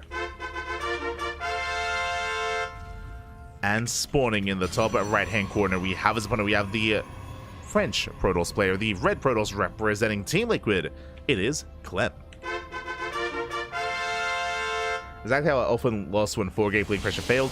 As a reminder, that was not 4-gate blink at a Clem, it was 3-gate blink, so it was less committed, but he still had to do more damage as Cure opens up with some cheese, with some proxies. Here we go, 2 SCVs move out across the map, Rax's are being set up here on the right-hand side, and Clem, he is going for a probe scout, but he will not check the proxy location. Let's go. Whew. Let us go as the Rax's are being thrown down, and I believe this should be proxy Marauder, if I'm not mistaken, as the gas is being taken. And Clem, he will confirm that the Raxes are missing, so he will get a piece of the puzzle. As he does dip up the ramp. Does confirm. Rax nowhere to be found. Now, Clem, he should be checking further back in the main. Should be checking further back on the right and towards the top side as well. Just to make sure. For now, being as annoying as possible. Oh! Pulling away. Yep, there's a tech lab, and again, Proxy Marauder. Proxy Marauder. It's burned into my skull. I'll always remember I am Katowice 2024, Cure versus herO, the final game, Proxy Marauder. On Golden Aura. It's forever Smooch. Forever Smooch. Ah, no. As the Marauders are amassing. And Clem, for the most part, confirms that, of course, there is a real proxy. He's looking, he's checking towards the top side. That's unfortunately checking the wrong location. As Marauders are building up. Clem getting a safety shield battery, building up Stalkers. And here comes Cure. As he's moving in. Clem will confirm, but the army is about to reveal itself anyway. And now he knows. Now he is aware. King Kaiser Shell being researched. Probe is going to be focused down. Cure building up his army. Robo's on the way for a motor production. Clem getting a second shield battery. So far, is holding on. Follow up on the way for Cure. Going for the factory. He canceled concussors. Oh, okay, he's abandoning this. He's abandoning this. He believes he cannot break Clem. And he's transitioning out. He canceled concussive shell. Did cancel, isn't gonna... Yeah, he doesn't commit. He's racing back. He's racing back home. as the setup here is too great. And now suddenly the turns have tabled. Oh, gas steal. We have a gas steal here out of Clem. The turns have tabled, Clem is defended, and now he can turn this defense into an offense. This can turn into a one-base all-in. Speaking of, yep, here comes a Prism to move out across the map. And now can Cure survive? Can Cure survive the counterattack? So he's racing back.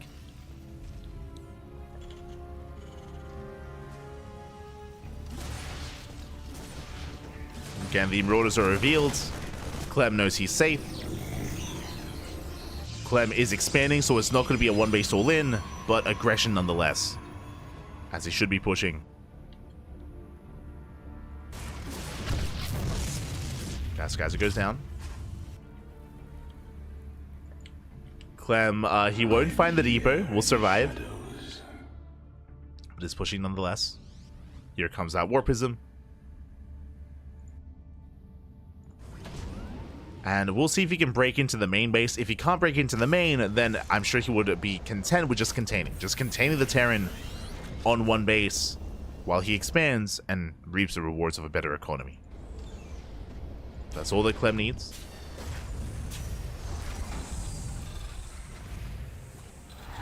The turns have tabled. They have. The turns have tabled.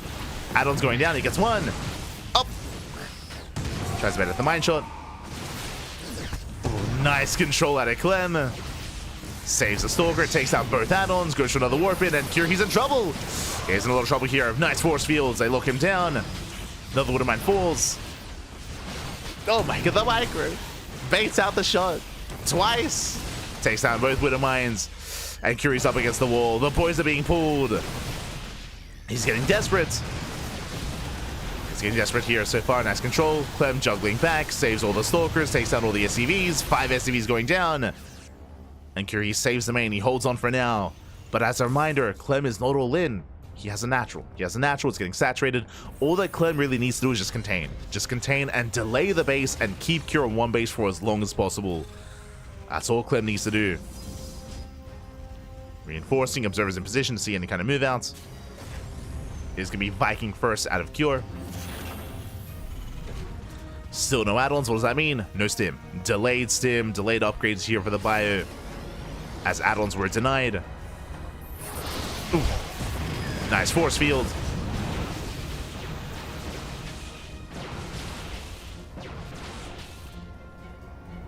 That's for now, is being forced back. Double stop with Tech Lab Cloak Banshee. I mean, there's already an observer, and Clem, he saw the production in the main, so he would have seen that. And he has everything he needs. Like he has mass like blink stalkers and detection. So I would say that's not an option here.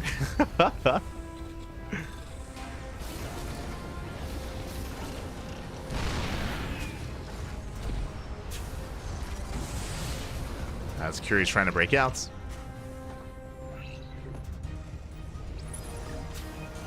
And what I'm most concerned by here is that he's decently fortified at the natural he expands. Clem can bypass this. He can go into the main. Once again, he scouts. He does see the production, does see the add-ons. Confirms stim on the way. Reactor on the starport. Does see everything. Likewise, it's going for the dive. Oh, bold move. He gets one, he gets two, he gets both tanks. Remember, there's no stim. He bleeds out a couple stalkers though. Oh, Prism goes down. Yeah, Clemmy gets punished. Does get punished for the dive. Checking the trades. Oh. It was 5 stalkers and a war prism for 2 tanks. Observer gets called out. And Cure, he secures the natural. Whew. Okay, does secure the natural base. Behind this, Clem getting a third base, throwing down his own forge, getting to the prism. And now we can settle into a more back and forth game state here. I do still give the edge to Clem. He also rescouts, dips in with the observer, confirms the production once again. Like we're seeing this time and time again out of Clem to make sure he's aware of what's being produced.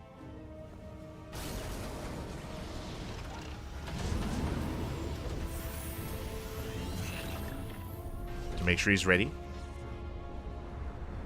Ooh, he's tempted. He sees the tank. He sees the add-on. Going for the warp in. Does he go for the dive? Oh! He's thinking about it. Okay, he splits up. He splits up instead. Dropping into the mineral line. True, I mean, the tank's a little bit too far away. Viking force back. Nice pickups here from Clem.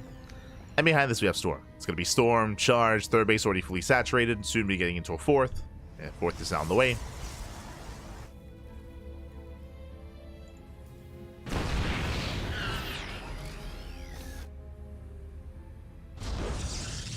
And there's that fourth. Just building up from here. Stim is now done, which means this bio army is that much more threatening. Once again, Clem, he's making sure he has eyes on any kind of move out. He confirms a third CC, so he knows that this is not an all-in. He knows that Cure is macroing. So big scat here for Clem. Does confirm the third. Catches at the Observer.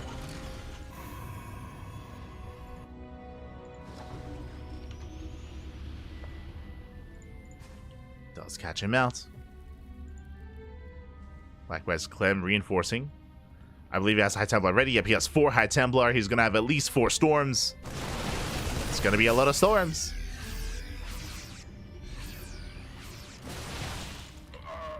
And speed, here he comes. Yeah, the tanks are on siege. Tanks are going to be going down one after the other. Massive pickups.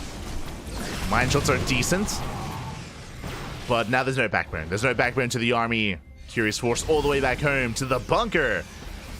And Clem, he's not stopping. He's not stopping. He still has plenty of Storms available. Prism is coming in. Show us the Storms. Up. And there they are. Oof, they zone back the fire. They shut it down. The Marines, they fall. Oh my god. The Storms, they just keep going. Immortal arrives to reinforce. Nice force field on the ramp. Just zone the army away. And the natural, it's compromised. The natural has been broken. GG gets called, and Clem ties up the series 1-1. We are going to the ace match. Whew. GG. We are going to game 3.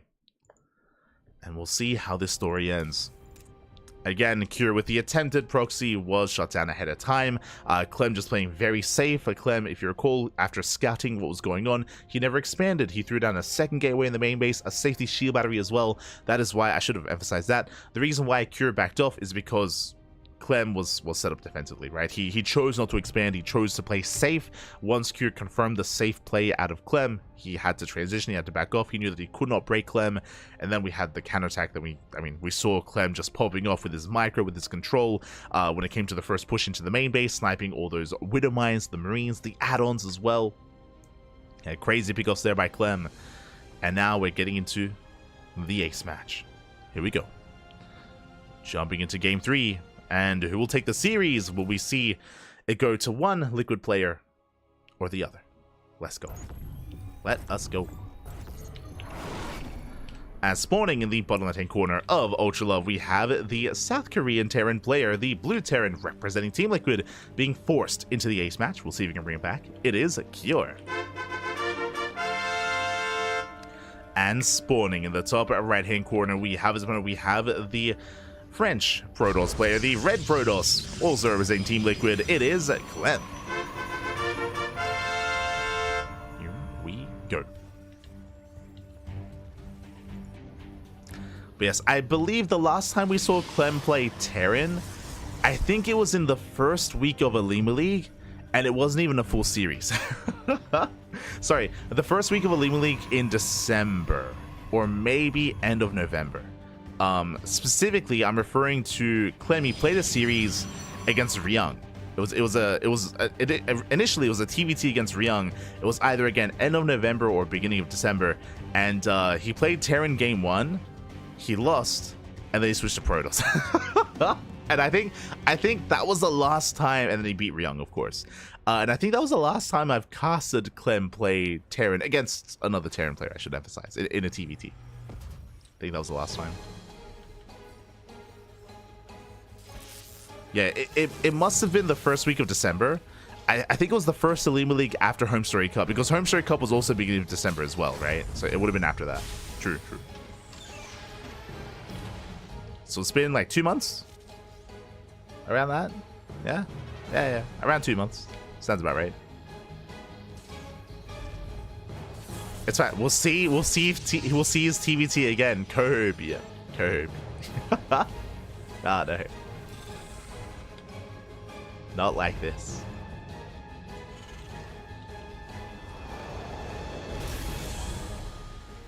As for now, we are setting up Racks Expand, Economic Opener here out of Cure, Economic Opener into the Reactor. Likewise, Clem back at home, Standard Opener as well, just going for the Gate Expand, or sorry, Gate Cyber into Expansion. So far, so good. No cheese, no proxy, not this time. And we'll see where this takes us. We'll see where this goes.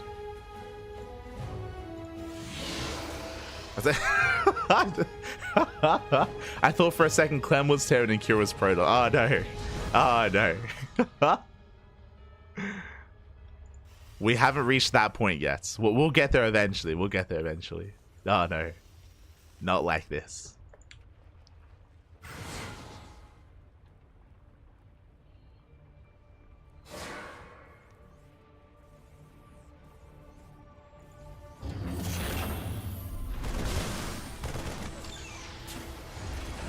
So that pokes in. Behind this, we have our 1-1-1. We'll see if we go into drop play or into a tech lab on that starport. For now, Cure, I mean, this is what Cure does often do. What I'm referring to, as he does zone away the Adepts, no SCV Scout. No SCV Scout, no Reaper either. So it is a bit of a greedier start here out of Cure, so he's able to build up that Marine count. If you recall, this is also how Cure was able to get a lead in Game 1. It's why he had so many Marines and why he was able to achieve so much with the first drop. And it looks like he's trying to head in that same direction here. Yeah, here comes the medevac. But already Cure, he bleeds out some of his Marines, or at least one. One Marine goes down. Hellion into the main, and gets a full scout. Not bad. Ooh, and we have a... No, sorry, my apologies. Thought it was Robo Opener. No, it's going to be Twilight Counts with the Blink. Standard Opener once again at a Cure. Sorry, at a Clem. Cure does confirm. Up! Gets 2 probes. Gets 3! Not bad. 3 probes going down, gets eyes on the tech lab. And again, standard opener here, it's going to be, oh, my apologies. Yeah, standard, 3 gate. 3 gate blink, 2 gates in the main, 1 gate at the third. Sorry, at the natural, going for the third base. So 3 gate blink into a third, a standard opener. Here comes the move out, here comes the drop into the main. And we'll see if Clem can keep up. So far, he has the Stalkers in between the bases. This time the Marines, they pull back home, they don't commit. So only the Widowmines. Likewise, Raven follow up here out of Cure. And he boosts in. He goes to the boost. So far Clem, he does pull away, does react in time. Oh! Leaves that 1 probe. 1 probe does fall. And he'll lose the 2nd probe as well. Oh, the retargeting! Up, up! Gets a Stalker. Cure just buying as much time as possible. There we go. Is cleaned up, but does deny mining time for as long as he can. And Clem defends. Clem does defend. Back across the map, he has eyes on any kind of move out.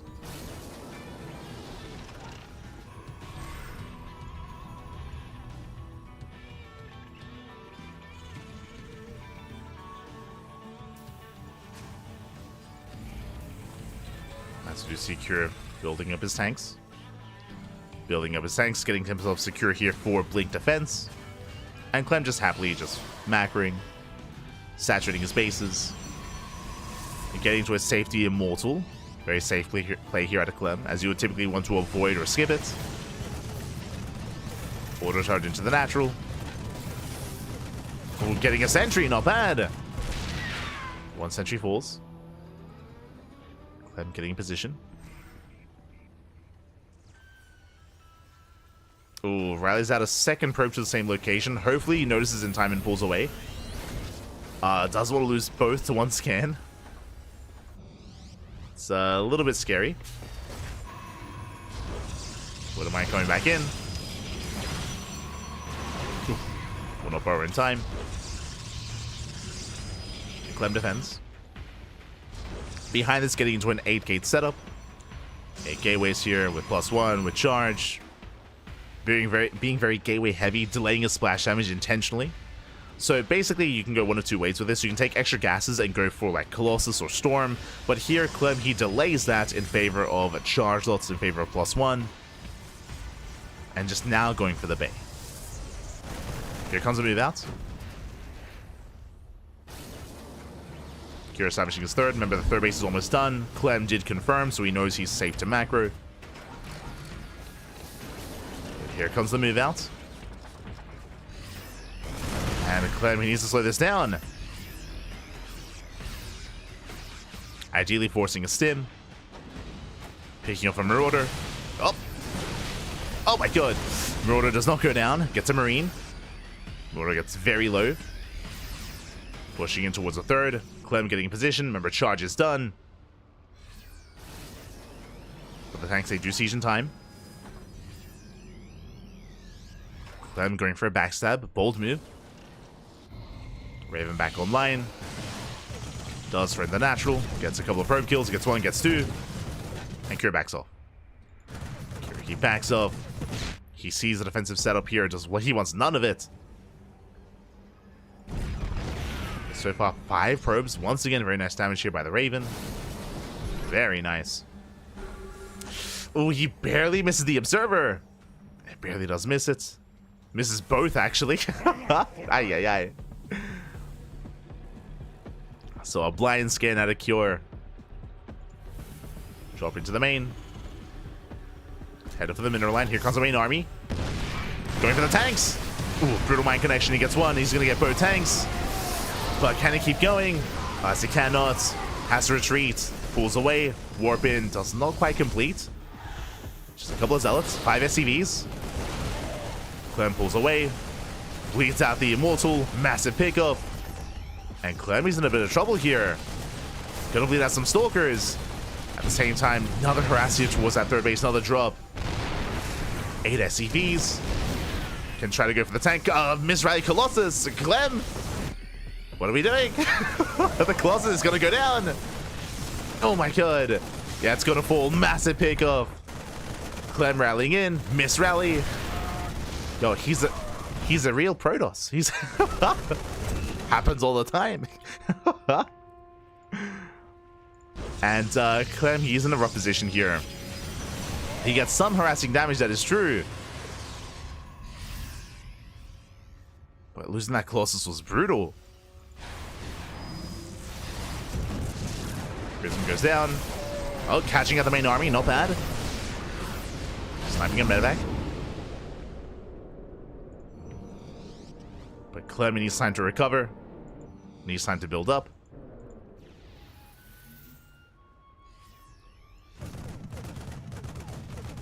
Okay, 2 probes. Did I say 2? Getting himself 5 probe kills. Oh my god.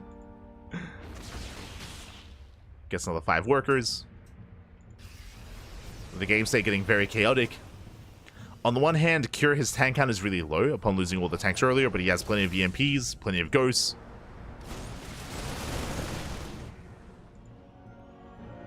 And he has a massive army.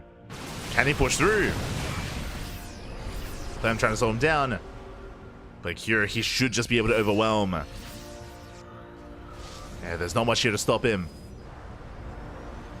He rotates for now. Checking for the 4th. Sorry, checking for the 5th, I should say. Rotating over. Clem out of position. And remember, there's no storm. Oh, Mind Choke going up.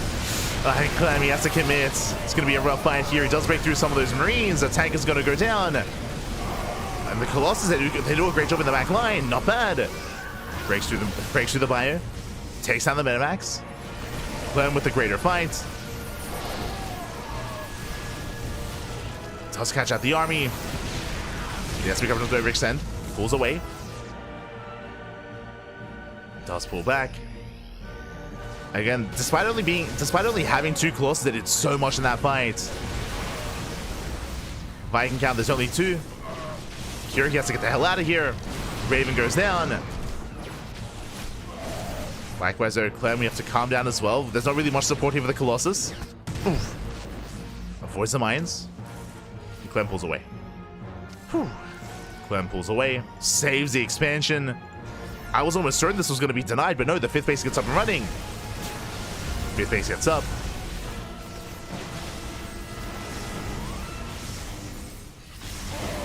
Viking count still a little bit low, but it's pushing in. I say that, Vikings being focused down. He gets one, he gets 2. Takes down 2 of the Vikings. There's 2 Vikings left. Colossus, they still trade well. Oh my god, getting the 3rd Viking. There's 1 Viking remaining. And you can see the Bio Army just melt. Oh my god, the efficiency here. Now we're up to 4 Colossus. And there's only 1 Viking. Okay, up to 2. 2 Vikings. There's not going to be enough second starports on the way. The mine shots. And the lack of Vikings here, the lack of anti is really just hurting Cure. He needs that second starport. Now making medevacs. His medevacs are out of energy. The Colossus, the lasers, they reign supreme. And the 5th base is up. 5th base is up. Zelsay charging to the main. Oh, the control avoids the Widow Mines. You're in a bit of trouble here. Results go down. Nice EMP.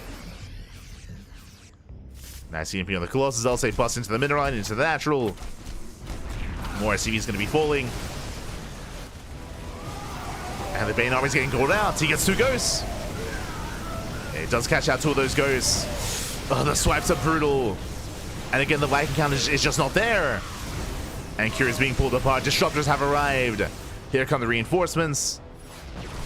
And Cure is being broken. He's being broken. Again, Cure, he had such an advantage when it came to his move out across the map. But he did not trade well enough.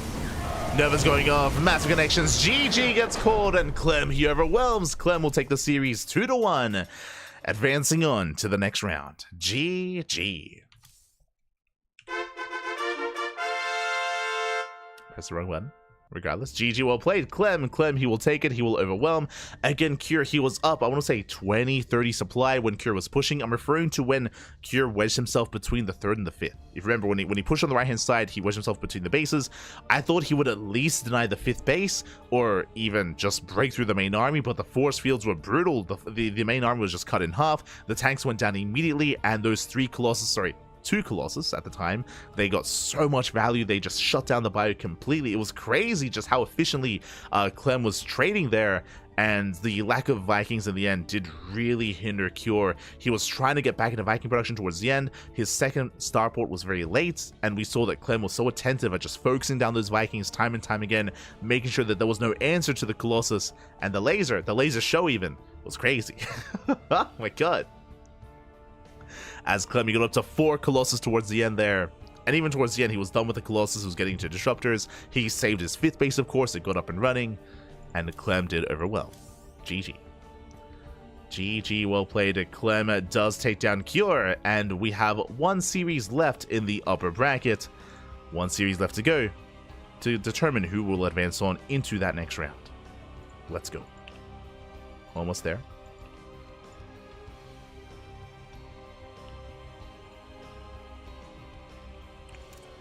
As we have a PvP between Zoun and Creator. Let's go. Once again, game 1 is going to be on Whispers of Gold. Oh, hello. Hello, then. How you doing? ¿Todo bien? Sí, papi, sí. Ah, estás trabajando, como siempre, como siempre. Casting, papi, casting. Como siempre. As spawning in the top left-hand corner of Whispers of Gold, we have the South Korean Protoss player, the blue Protoss. It is Creator. And spawning in the bottom right-hand corner, we have the red Protoss player, the red Protoss himself, the ex-military Protoss. It is Zoun. As the PvP is upon us, here we go. Again, Zoun, he has been looking very impressive as of late. If you've been watching his matches over the past couple of weeks, you would have seen Zoun take down players like Clem, take down players like Björn in the most recent show matches, featuring the Enki Pro Series or even the Little Fairy or the Fairy Cup as well. Zoun has been a beast against Terran, but what about against Protoss? That is the question. What about his PvP? I would say this is also a strong suit from Zoun. Creator has been less active. Creator, of course, he has been traveling, been on vacation, especially during the kind of end of December, beginning of January, coming into New Year's and Christmas. Creator did take some time off. Now he's back. And how does he compare? Glad to hear that. Ah, it's all good. It's all good. It's all good. Ojalá que todo te va bien as well. That everything's going well on your end. That all is good in the hood. So now 2-gate. 2-gate opener out of Creator. Likewise, 2-gate opener out of Zoun. Standard openers for the time being here on Whispers of Gold. And from here, we'll keep an eye on the initial 2 units. Do we open up double Stalker, double Adept, Stalker Sentry, or Sentry into expansion? What are we going for? Each pairing does lead into a very different kind of game state. Some openers more aggressive than others, some more greedy. Just waiting for the Cybercore. Likewise, both players, they confirm that there is no hidden pylon, there's no proxy, pylons are placed in the main, and here we go, Stalker Sentry versus Stalker Sentry. Standard openers from both players, we're just going to be settling in. Again, the reason why this is so common and why this is the meta of standard play in PvP is because, one, the Sentry has been buffed quite a bit over the past 2 patches, specifically in this matchup as well. The Sentry now is no longer a light unit, so it no longer takes bonus damage from Adepts and from Oracles. Likewise, does bonus damage to shields, and likewise, with the NG Overcharge, has more hallucination potential as well to scout. So it's just a really secure way to open, to defend, and to scout across the map with that hallucination. But now Pylon will block, will delay the expansion. Ooh, and Creator. What's going on? He does pivot back around with that probe, it does keep it hidden, and we might set up for either a proxy or just a rescout at the natural. We'll see what he has for us. Likewise, Zoun also scouting for any kind of shenanigans. There's the Pylon. Pylon gets placed. Zoun, he's checking, but just over on the wrong side. Barely does miss it. Expansions are on the way. Zoun going for a Twilight Council opener. And the hallucination will confirm. Does confirm the Twilight Council. Creator is aware.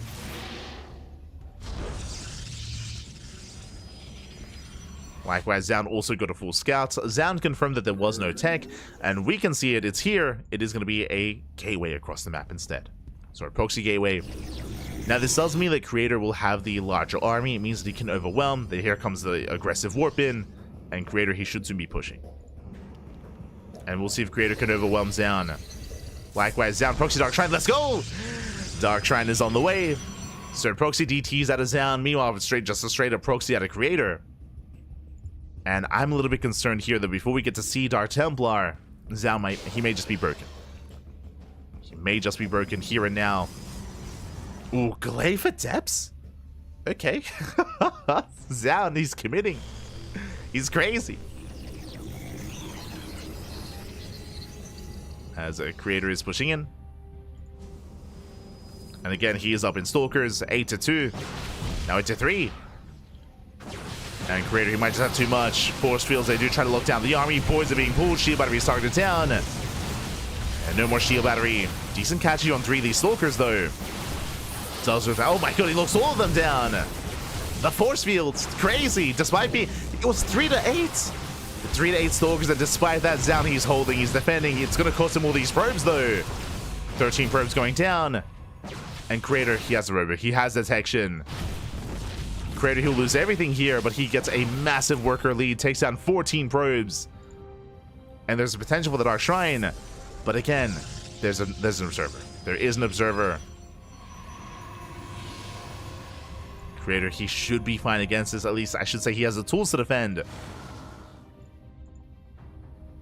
As he's keeping Zoun pinned back. He's keeping him pinned. Zoun cancels Glaives, restarts Blink. Oh, Adept chase in. Killed by the probes. Let's go. Here come the Dark Templar, just the one for now. Oh, sorry, the 2. Waddling into the main. And where is the Observer?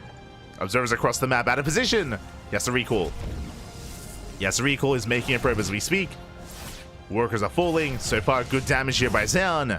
Going for the Artosis Pylon. Uh-oh. He's going straight for the Pylon. And it's going to be close. Clutch Force Field will save it. Getting more probe kills. Main army's pushing in towards that natural. The other DC is actually on hold position.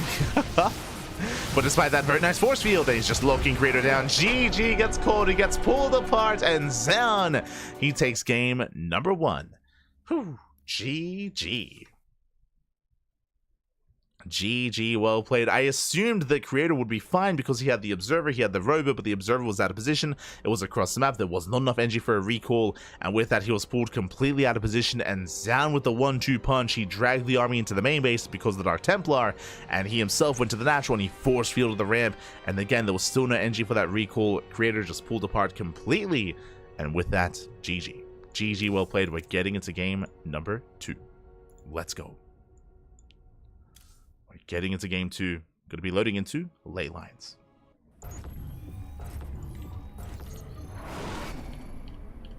And spawning in the bottom left-hand corner of ley lines, we have the South Korean Protoss player, the Blue Protoss, leading the series 1-0. We'll see if he can claim his win here and now if we do end up in an ace match. Let's find out. The pressure is on. It is Zoun.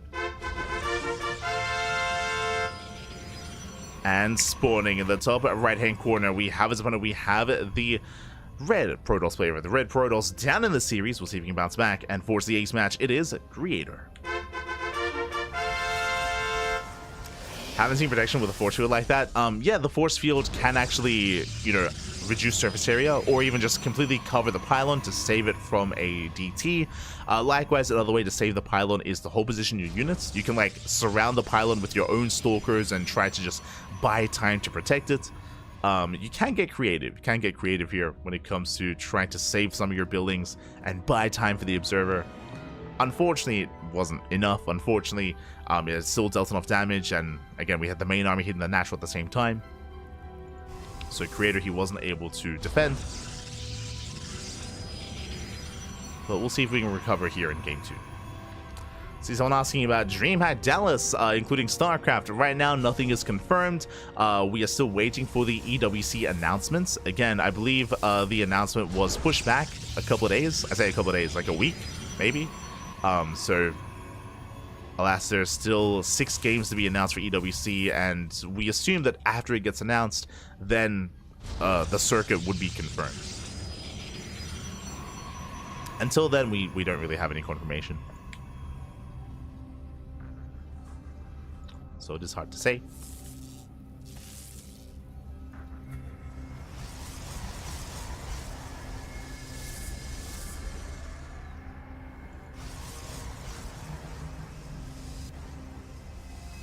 So now Creator, he does open up 2 gates. So far going for a Stalker Zealot opener. Interesting. Does cancel going for the Sentry. Likewise behind this Stalker Sentry. Standard opener out of Zoun. Likewise standard opener out of Creator as well.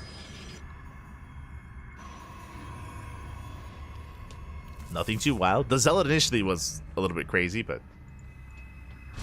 again, did cancel. Here we go.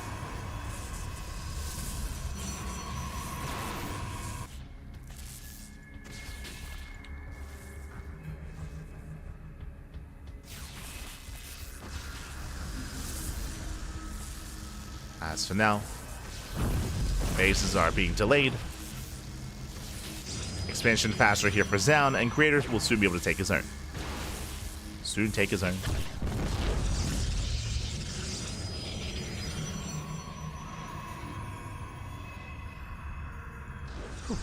Here we go.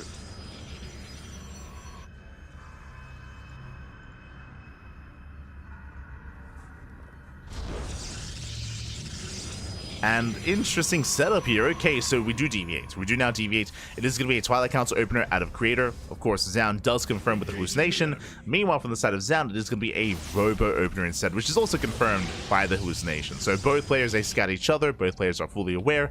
When it comes to these openers, Creator will have map control, as he will have faster blink. Meanwhile, Zoun will have a more defensive setup with faster immortal production. Now, he can be somewhat active if he goes War Prism first, but for the most part, a Robo Opener is just a very safe and very defensive way to play.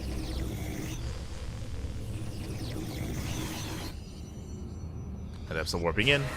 Again, we'll see if Zoun does open Prism, just to have some form of aggression. Here comes a backup hallucination, checking the third base. Head-ups are spotted.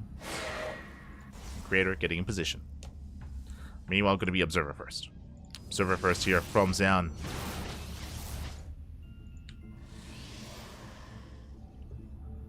Creator, he just makes sure there's no gateway explosion, there's no crazy 2-base all-in.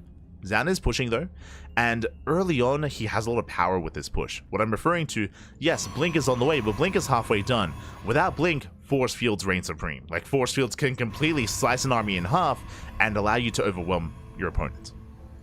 So there's a lot of finesse here when it comes to the first engagement from both sides. As both players have sentries, both players have Force Fields. Shield battery isn't done. Zoun sees an opening. Is going for the shield battery. Does Force Field the rib, and the shield battery is going to fall. The probes as well. Shield battery goes down. He has more Force Fields. There's no recall. And Creator, he gets caught with his pants down. He's out of position. He can't defend. He can't save his base. Oh, no. He's locked out, and that's going to be 15 probes going down. Ay, ay, ay. This is very similar to how the last game ended as well. But this is a lot more abrupt. There's the recall. Now he can defend. He had to wait for more energy. But that's 16 probe kills. No.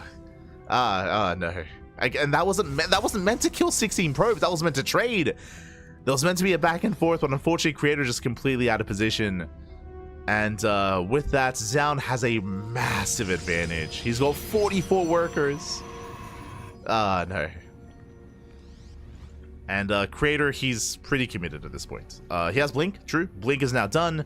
He can move out across the map, and he needs to get damage done. The problem, though, remember what we said about the Robo Opener? Very defensive, right? He has 2 Immortals. He has 2 Immortals already. Like this is what you want defensively here. Doesn't matter how many Blink Stalkers you have. We have plenty of Immortals. Likewise, Shield Batteries are finishing up as well. You can see Zoun splitting up his army just in case. And he keeps up. Takes down a Stalker. Shield Batteries are now done.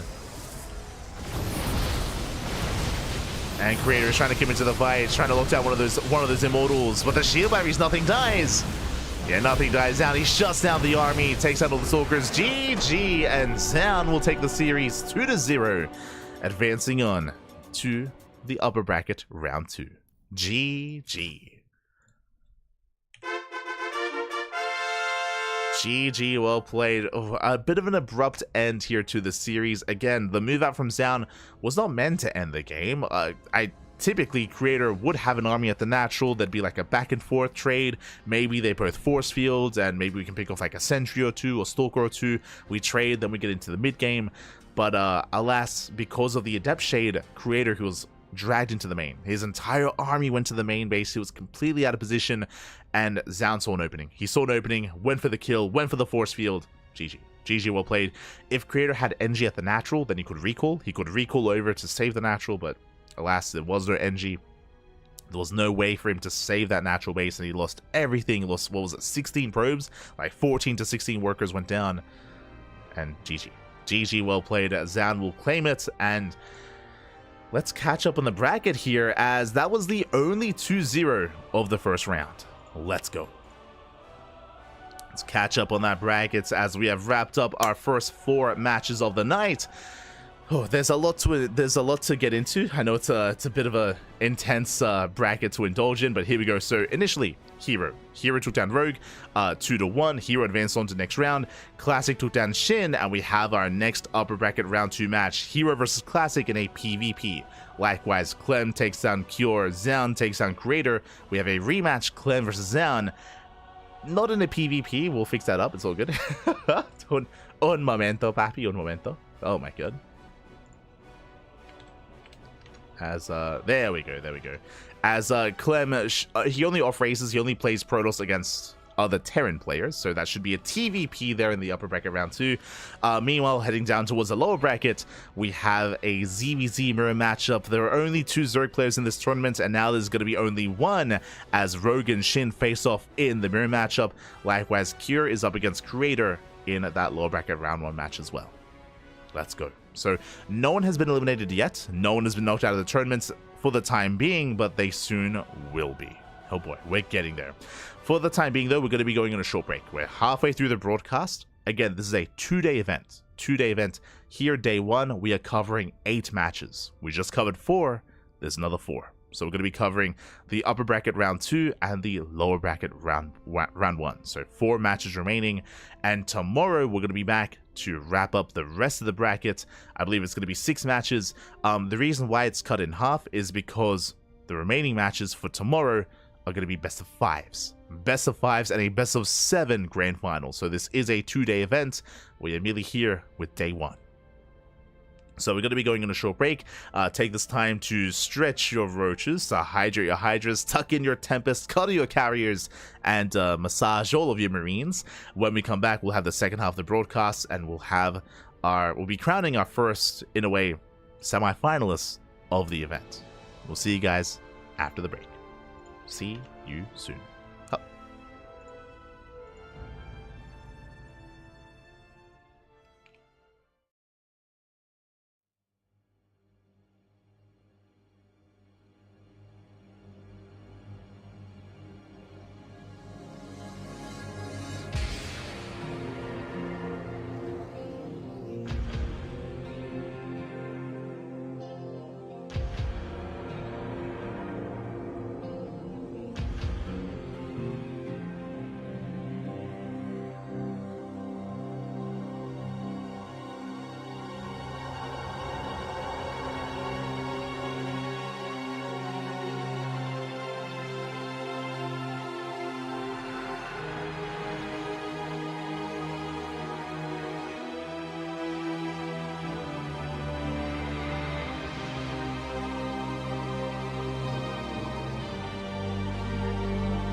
welcome back, everyone. Welcome back to the second half of the broadcast. Welcome back to the second half of the OlimoLeague 2024/2025 Winter Finals Day number 1. We just wrapped up with the upper bracket round 1, and now we are here with upper bracket round 2. We have the second round here of the upper brackets, and now the winners will face off against each other. Up first, we have a PvP between herO and Classic. Of course, to get here, they both did prove their mettle against Zerg players. herO took down Rogue, Classic took down SHIN, but now they face off against each other in a best of 3. Again, tomorrow going to be the best of 5s. This is a 2-day event. Tomorrow is whether we have the best of 5s and the best of 7 grand finals. For now, we have purely best of 3s. Still 4 matches ahead of us. Let's dive on in to game 1. Going to be on Ultra Love. Let's go. We are jumping into Ultra Love here. Whew. And we'll see who will be the first to make it to the upper bracket finals. We're here to find out. As spawning in the bottom left-hand corner of Ultra Love, we have the South Korean Protoss player, the Red Protoss. It is Classic. And spawning in the top right-hand corner, we have his opponents. We have the South Korean Protoss player, the Blue Protoss, representing Weibo Gaming. It is herO. We go. Ooh, and first things first, welcome one and all to Ultra Love. Ultra Love is one of the few maps in the map pool that has a very unique feature. A ramp coming into the natural. What does this mean? This means a low ground setup here, gauge a cybercore into expansion. It is viable. It is standard in PvP to go for a more economic opener instead of your standard 2-gate opener on top of the ramp in the main. So again, that's why we see both players throwing down their pylons at the natural into their gateways. herO, he skips the gates. Hyper greed. Nexus first. This is the greediest. You cannot be greedier than this. The greediest build you can go for in PvP. Gate into expansion. This is crazy. And basically, what's happening here is that he's just saying to Classic, what are you gonna do about it? It's like, mate, I would just throw down my Nexus. I'm vulnerable to an all-in. What are you gonna do? I dare you, all in me. Classic says no. Gate expand. Economic opener, still economic, but herO's is greedier. So herO has a slight economic edge, and Classic, he does not take the bait. He does not respond with an all-in. He responds with an expansion, and herO confirms. Whew, okay. Again, bold move out of herO. Bold move, but again, we are rushing into economic builds here. Into the economy, no hyper aggression early on. We have extra gateways on the way. Again, a 2-gate follow-up into a cybercore. Now there is a give and take here. There's a give and take because of the greed of herO. What does this mean? This means the cybercore is very delayed. Delayed cybercore, which also means delayed tech. So Classic can go for faster Stargate, faster Oracle Harass. You go into faster Twilight Cannons or faster Blink Stalker. Tech here is going to be, or I should say that Classic will have the tech advantage over his opponent. As Cybercore is done, cancels Warp Gates, and he starts up the Stargate. Let's go. Stargate is on the way. He can go for Oracle Harass. It's going to be in herO to defend and to maintain that economy. Let's go. We'll see if he can. As the Stargate is on the way, herO setting up back at home, building up his Stalkers, his Sentry. herO, I believe, did scout the Stargate. Yeah, he's fully aware, so he knows what's coming his way. He's aware of the Oracle.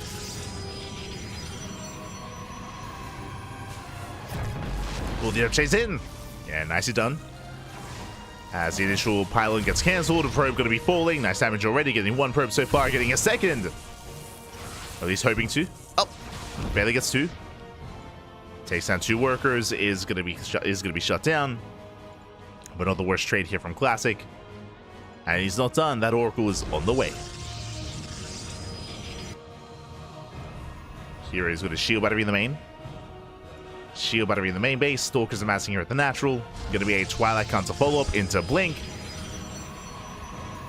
And we'll see if Classic can pull him apart. See if he can. Oracle moves out. herO, he does chase with hallucination. He's fully aware of what's coming his way.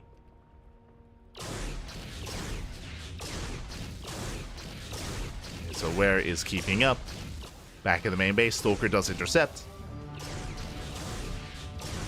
He's got plenty in position. And the Oracle is forced back. So far, so good. Now, Classic, he doubles down. It's not just going to be the one Oracle, we have a second Oracle as well. 2 Oracles, they can one-shot workers, even though a shield battery will be able to out-heal the DPS output of a single Oracle. That is not the case with 2. So Classic still has potential. Splits up, he distracts herO on the right-hand side, coming in towards the left, but herO, he's still in position. He's ready. Deflects in the main, and should deflect here at the natural as well. Oh. So far herO, he maintains himself, and behind this Classic takes a third. He does rush into a much faster third base, getting to his own delayed blink Stalker, probing up, saturating, and herO will take his third. So we're gearing up towards the mid game. We're gearing up towards a 3-base economy.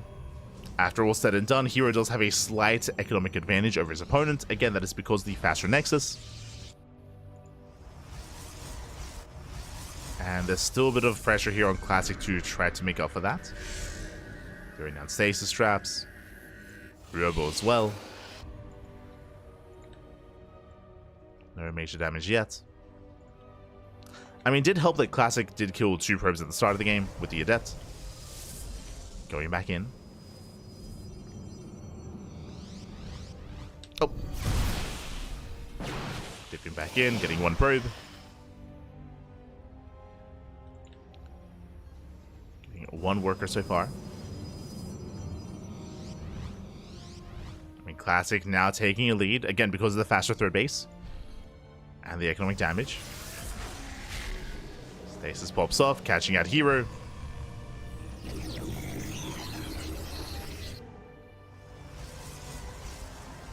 And we'll see how our players do deviate. Oracles are still poking in. Oh! Ooh, as 1 Oracle goes down, nice pickoff. Shuts down the first Oracle.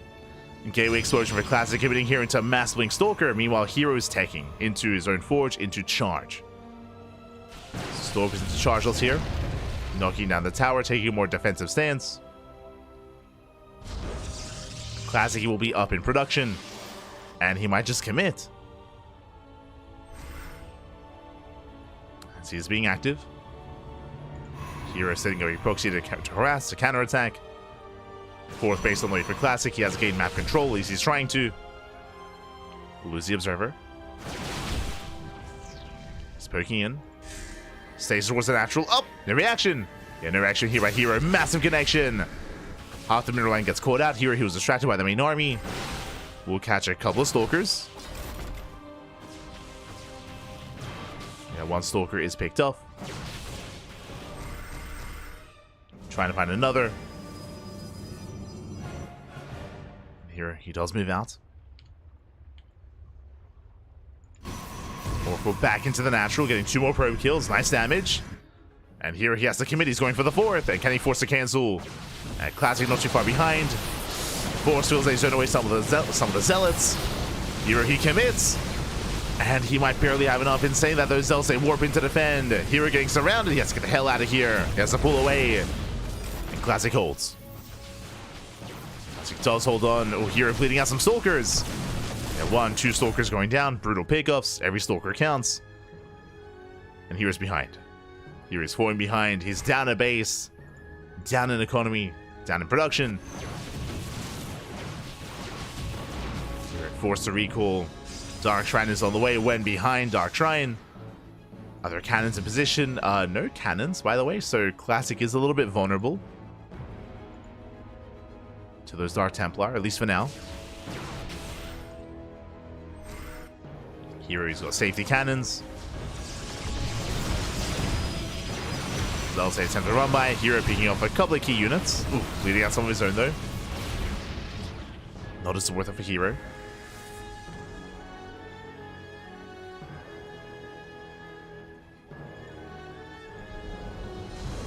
Likewise, herO finally does catch that Oracle. Does bring it down. But you can see Classic now just eclipsing herO in supply. Again, better engagements, better saturation. I mean, hey, he's up a base, up in economy. And that's reflected here in the army as well. And herO, he's up against the wall. Can he survive? Let's try and hold on. Dark Shrine is done, but there's no room for DTs. Not here. Classic pushing in between the bases, trying to force a fight. Fun fact, Classic never got charged. The slow lots, they're crazy. They're cracked. I think this is a mistake. Yeah, it is a mistake because like we could have afforded charge quite some time ago. So did forget charge. Unfortunately, DTs are waddling in. Uh-oh. No detection back at home. Probes are going to be going down. You're catching out an Immortal. Not bad. Gets an Immortal. DTs. Getting damage done. Backup Observer on the way. But Classic does rotate over and will bring down the fourth. Fourth base is going to fall. Potentially Classics as well. Slowlot's having a hard time engaging. There's the recall. Force the recall back home. But he will save the expansion.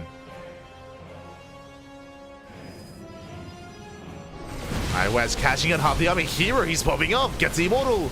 Takes down the Immortal. Catches out all these Zealots as well. Takes down the Archon. Very nice catch. Again, herO, he has been in a very dire position here for the past couple of minutes. He was down, what, 30, 40 supply? But he's clawing his way back in. He's still behind. But he's pulling this off. Again, a couple of missteps here at a Classic, specifically charge, of course. Without charge, he couldn't really properly engage. herO diving in. Immortals are getting caught out. Yeah, a bit of an overstep here from herO. Does overextend. It's going to be a one-way trip. Charge going to finish up in 10 seconds. Denies the warp in. But herO, he should be surrounded. And there's no way out of this. Immortal's going down. herO, he does wing away. Here comes Charge. Charge is done. At the same time, herO, he knocks down the fourth. But he bleeds out most of his army. The Stalkers, the Immortals, some rough losses here for herO. And this may just trigger the all-in. This may just trigger a counterattack. Classic is pushing. And can herO hold on? Once again, herO trying to force Classic back home. herO getting a fourth. Classic now moving in. Likewise, DT is catching reinforcements. Classic does have detection. He's got the observers. Yeah, he's got an observer back at home, an observer with the main army. And Classic, he should still have this.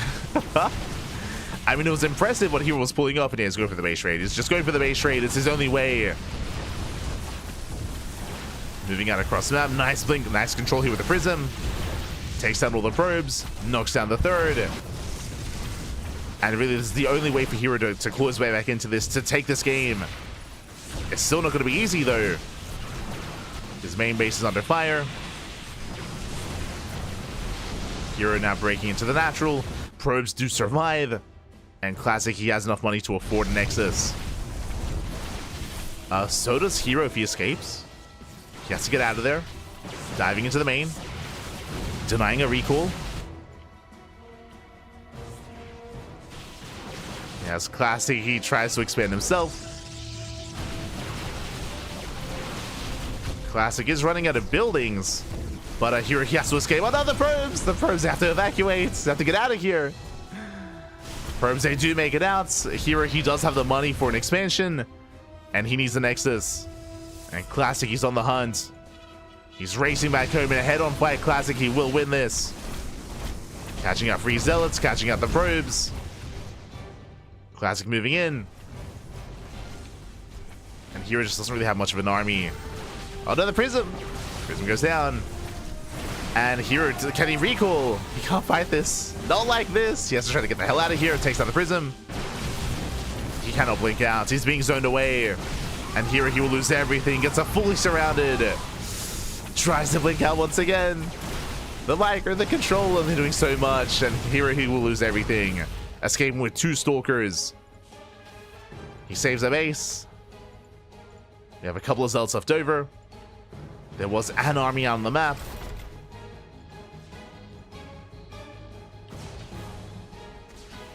You're rotating, going for the pylon. Here he has to avoid that main fight. Tries to rush past. But Classic is keeping up. Yeah, he's keeping up with herO. Pylon goes down. Classic, it looks like he's found bottom right. Yeah, he has found it. herO going for the final buildings. But so is Classic, and he has the better DPS. He has a larger army. Next is going to go down. And GG gets called. Classic, he will take game number 1 and take a lead in this best of 3. GG. Whew. GG, well played. Classic will take a lead, and the pressure is now on herO. Can he bounce back? Can he recover? Again, herO, it was impressive what he was able to accomplish despite being behind, but he was behind for a lot of that game. He had a strong start, but we saw that Classic was able to wreak havoc across the map, kill probes, get a faster third, get a faster fourth, strip away that economic advantage that herO had, and just overwhelm with a larger army. GG. GG, well played. Classic needs one more win here to knock herO to the lower bracket. Let's go. Let us go. So we are jumping into game number 2. And spawning in the bottom left-hand corner of Frostline, we have the South Korean Protoss player, the Blue Protoss, representing Weibo Gaming down in the series. We'll see if he can bounce back and force that ace match. It is herO. And spawning in the top right-hand corner, we have his opponent. We have the Red Protoss player, the Red Protoss leading the series 1-0. It is Classic.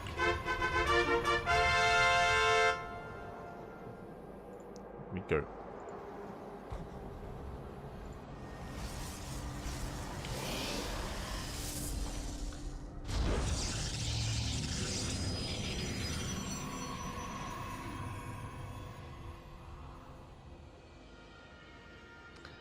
Here we go. And this time, as we load into game number 2, no ramp. This time there's no ramp coming into the natural. So as a reminder, that is the big reason as to why we had some crazy openers last game. Remember, herO, he went pylon expand. he went pylon into next. It was crazy. He went for the greatest build you can go for in that last game. Classic, he was able to keep up with him for the most part, eventually overcome herO as well. But we shouldn't be seeing that here. This time, 2-gate opener. 2-gate openers all around.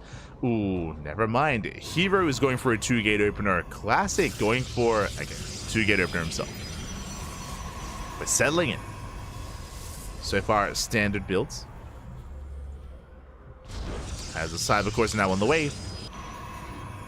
And from here, we're going to be getting to our initial 2 units. Either a double Stalker, double Adept, Stalker Sentry, or Sentry Expand.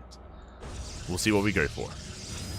As we are loading into one of the larger maps in the map pool. What I will say, though, is that despite it being a larger map, a lot of these bases are very indefendable, or they're difficult to defend, difficult to hold on to, whether it comes to the 3rd, the 4th, even the natural as well, as there's a very wide entry point towards that natural base without that ramp. So we might be seeing some more aggression out of our players this time, early on. Just catching with the chat. Shout to, thank you, R. Diddy, 69. Love the casting, brother. Thank you, thank you. Gracias, papi, gracias. We do our best. Do our best. And we have the answer. Standard opener out of herO, Stalker Sentry. Meanwhile, aggressive opener out of Classic, Double Adept. Now, Double Adept does often come hand in hand with a Stargate opener into Oracle, so our eyes are on Classic when it comes to his tech of choice, when it comes to a Stargate. As the Pylon will delay the Nexus. And we'll see if Classic just expands. Okay. Double Adept into double Sentry. No additional Adepts on the way. There are some players that can just double down and commit and go into a 3rd and 4th Adept, into a 5th and 6th even as well. But there's the expansion. There's the Nexus. So Classic will expand. Adepts are moving out. Their goal here is to get into a mineral line. They can one-shot probes. herO will confirm with that hallucination. Shade towards the main. No probe in position. Yeah, barely not in time. 1 probe goes down. This is getting out of hand. He gets 1, he gets 2, he gets 3. Gonna get to 4, 5. Up. A little bit of miscontrol there out of it. Classic does barely get 5 probes. Didn't quite line up his shots there halfway through. But 5 probes, not bad. Not bad here from Classic. A better trade for the Red Protoss. Again, here he was not ready for that shade, for that Adept. And now the pressure is on herO. He has to counterattack. He is behind. herO is behind. Classic is ready here at the natural. Shield battery's almost done. Probe moves out for a proxy. And is opening up Twilight Council. Yo, are we bold enough to go for a proxy pilot into Dark Shrine? No shot. He could go for it. But now though, herO pushing in. Concave in favor of Classic. Classic holds.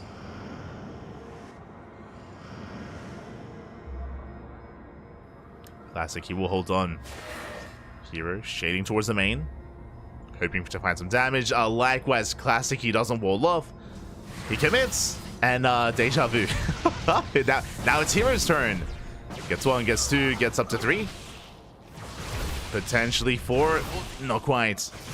Gets 3 probe kills. Okay damage. Is allowing herO to recover. Meanwhile, Pylon is done. Show us a Dark Shrine. Up. What do you have for us? What do you got for us? Waiting for extra gas. If there it is, a Dark Shrine is on the way. So, Twilight Council opener Blink is revealed. Bearing in mind that herO, he scouted, he saw Blink being researched, he's aware of the opener, but he's not fully aware of what's going on. He's scouting. He's checking. He's checking. Oh no! Oh, he was checking! He pulls back. He pulls back around, doesn't quite confirm the third base location, and this might just be game. What I'm referring to, do you see what I see? I see 0 detection. There's no Robo, there's no Stargate, there's no Forge. If this goes on for a couple more seconds without any of those structures, that's game. That's game then and there. We've seen MaxPax die to this. We've seen herO die to this. It is not uncommon in PvP where you do delay your Robo and something like a DT could just end the game. It happens. It does occur here in PvP. And herO is throwing down 2 more gates. 2 more gateways, setting up for a third. All before the Robo, Hyper Greed. And Classic... He just checked with those hallucinations. He should be feeling pretty good about this position. Oh, no. Dark Shrine is done. The Dark Templar warp in. Yeah, again, it happens every now and then in PvP. It happens to the best of them. To literally the best Protoss players in the world. Oh, DT does get caught for a moment, but yeah. No. DTs arrive, probes are going down. We have DT in the natural, we have DT in the main base. GG gets called, there is nothing to defend, there is 0 detection, and Classic will take the series 2-0. GG. Whew. GG, well played. Yeah, with that, the insta-GG, there was no way for herO to deal with that. Again, it is not uncommon for a Protoss player to delay their Robo like that, and because of that, it's also not the most uncommon to see insta-GGs like this as well. Again, we've seen MaxPax insta-tap-out like this. herO, it's happened to him before as well. Classic, Trap, it is a bit of a dynamic. It is something that is a part of PvP, and does happen from time to time. GG. GG, well played. A Classic will take the win, and a Classic, he will knock herO down to the lower bracket. Big win here for Classic. Very big win. Does advance on to the upper bracket finals, not herO. And the question becomes, who will join? Who will join Classic in the upper bracket finals? Who's it going to be? As up next, we have our next series. We have our next match. It is going to be a best of 3 between Clem and Zoun. Let's go. Let us go. Again, not a PvP. As Clem, he only plays Protoss against other Terran players. So we're going to be jumping into something a little bit different here. Thankfully, a non-mirror matchup. Let's go. And Clem, he's up against a sea of Protoss. We'll see if he can pop off. As spawning in the bottom right corner of Ultra Love, we have the French Terran player, the Blue Terran, representing Team Liquid. It is Clem.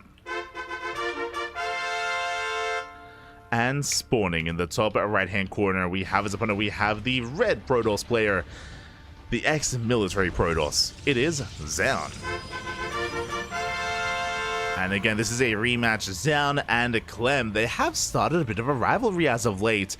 For those that maybe have missed out on previous OlimoLeagues, or even previous War DTV Mondays, both Zoun and Clem, they've been facing off week after week after week. I mean, I say that not as frequently, but maybe over the past 2 months, maybe like 5 times or so, like 4 to 5 times, often enough to actually have a bit of a pattern here when it comes to these two competing against each other, and they often go back and forth. They often do go back and forth. They trade blows. I think it was in the last OlimoLeague that we had a best of 5 finals between Zoun and Clem. It went all the way to the ace match as well. Actually, no, if I remember correctly, we had Zoun versus Clem in the semis where Zoun won. Zoun actually defeated Clem. He knocked Clem out of the tournament, and then herO won in the finals. That's it. herO, he was like, phew, thank God you dealt with him. And then herO beat Zoun in the finals, and herO became our champion. But yeah, Zoun, he has been able to bring it to Clem. Can he do it again? Clem, I would say, is still the favorite player, even though we've seen Zoun defeat Clem a couple of times in best of 3s and best of 5s. Even though it's happened, I would still say that Clem is still favored, and it's still like an uphill battle for Zoun. We'll see if he can do it again. We'll see if he can defeat Clem once again. Oh boy. As for now, Clem going for an economic opener, ranks expand. Gonna be zoning Zoun away. Zoun setting up for his own tech, just going for his own expansion. Standard opener out of Zoun, nothing crazy for the time being. Clem playing it safe, bunkers on the way. This is to make sure that the CC is not delayed, that his natural is not harassed. It's a very safe setup here. And behind this, if you didn't notice, Clem, he also pulled a bit of a Cure. Cure is very fond of this, and I mean, they go hand in hand, Cure and Clem, when it comes to our Team Liquid Terran boys. No SCV Scout. No SCV Scout, no Reaper Scout either. No scouting whatsoever. Clem just focusing on his own build, on his own setup. This is also why, like, the bunker is ideal here, just to be safe, because you don't really know what's going on. Just to be secure. Behind this, Stargate opener by Zoun. Bold move. In general, Stargate play is considered to be unsafe, especially on some of these smaller maps, referring to Whispers of Gold, El Dorado, Ley Lines, and Ultra Love. So I'm a little bit surprised to see this here out of Zoun. We'll see if you can get away with it. You do leave yourself vulnerable. When it comes to Stargate openers, it does mean that your gateway army and your ground army is going to be a little bit more delayed when it comes to how it builds up. Because of that, you are vulnerable to early game aggression. Of course, Clem doesn't know. Like, Clem, he sees nothing, he knows nothing. So far, Zoun is going to go unscouted. And Clem is getting to his 1-1-1, and Clem will be checking across the map with not just the mine drop, but also with the Hellion as well. That is the purpose of the Hellion and the Water Mine drop, is to get some information as to what's happening. But again, it's going to be a later scout, because this is more delayed than a Reaper scout, which means it's going to take a little bit longer for Clem to react and to respond to the Stargate play, which is why I actually really like Zoun's position here initially. SCV ready. I do like his position, as Clem is unaware that he could try to abuse this. Clem is rotating, drop is moving out. Ooh, a more committed drop though. Water Mine alongside the Marines. There's a lot of potential for damage. Clem, he can pop off. Boosting towards the main. There are Phoenixes in position. Adepts as well. Adepts at the natural. And Phoenixes, they zone away. So far, so good. The drop is zoned. A lot of damage into the medevac. And Clem's drop is denied. But at least he knows. Now he knows what's going on. Needs that anti-air. Water Mine gets lifted. Ooh, it does fall. Nice pick up here by Zoun. Shuts down the Water Mine, forces back the drop. Back at home, defends, looks to expand, building up more Phoenixes and going Phoenix into Robo. This looks like the beginning of Phoenix Colossus. Back at home, Clem forced to make anti-air, Vikings and Cyclone production. Again, typically we wouldn't really invest into these units, but this is a requirement because of the Phoenixes. So he needs as much anti-air as possible to defend his bases. And we'll see if he can secure himself. He should be able to. Get into his 3-1-1 setup. Phoenixes are moving out. Ooh, and as they move out, Clem, he pushes right down mid. And there's no scouting unit here in position. The observer is now coming in towards the center of the map. Ooh, but he will miss the move out. He misses the main army. And Clem is pushing. And we spoke about this, about how early on in TVP, because of the Stargate opener, there's actually not much on the ground here for Zoun. And there's not much on the ground. Phoenix gets caught out. Massive pickoff. And the pylon's under fire. Pylon is under fire. Zoun, he's racing back. Tank volley going off. And Clem, he will get the pylon. Potentially the Cybercore as well. Cybercore taking a lot of hits. Zoun trying to catch reinforcements. Yeah, he will lose this. He will lose this setup here. And again, the Phoenixes, they just cannot engage with this army. Whereas a Blink-based opener and Stalkers could have slowed this down, would have been more active in the center, and can go for the dive here. But not Phoenixes. Getting a couple of SCVs, 6 SCVs going down. Clem, he rotates. Does rotate over. At least Zoun got some counter damage as he races back home.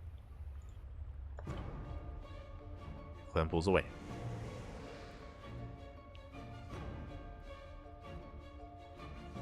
We'll pull back.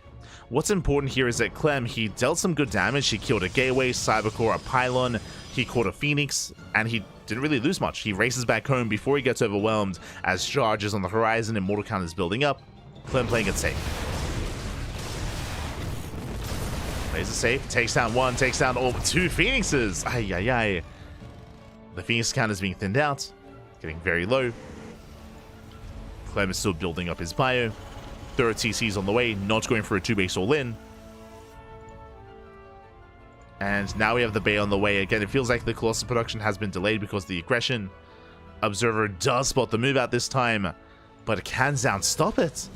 Now, he will have charge. Thankfully, charge is finishing up in a couple of seconds. So charge will be done this time.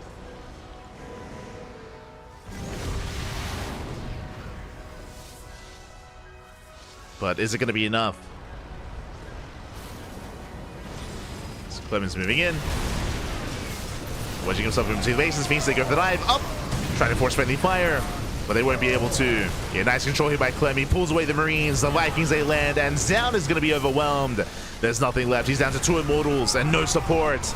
We step in. Immortal goes down. GG gets called. And Clem will take game number 1. Whew. GG.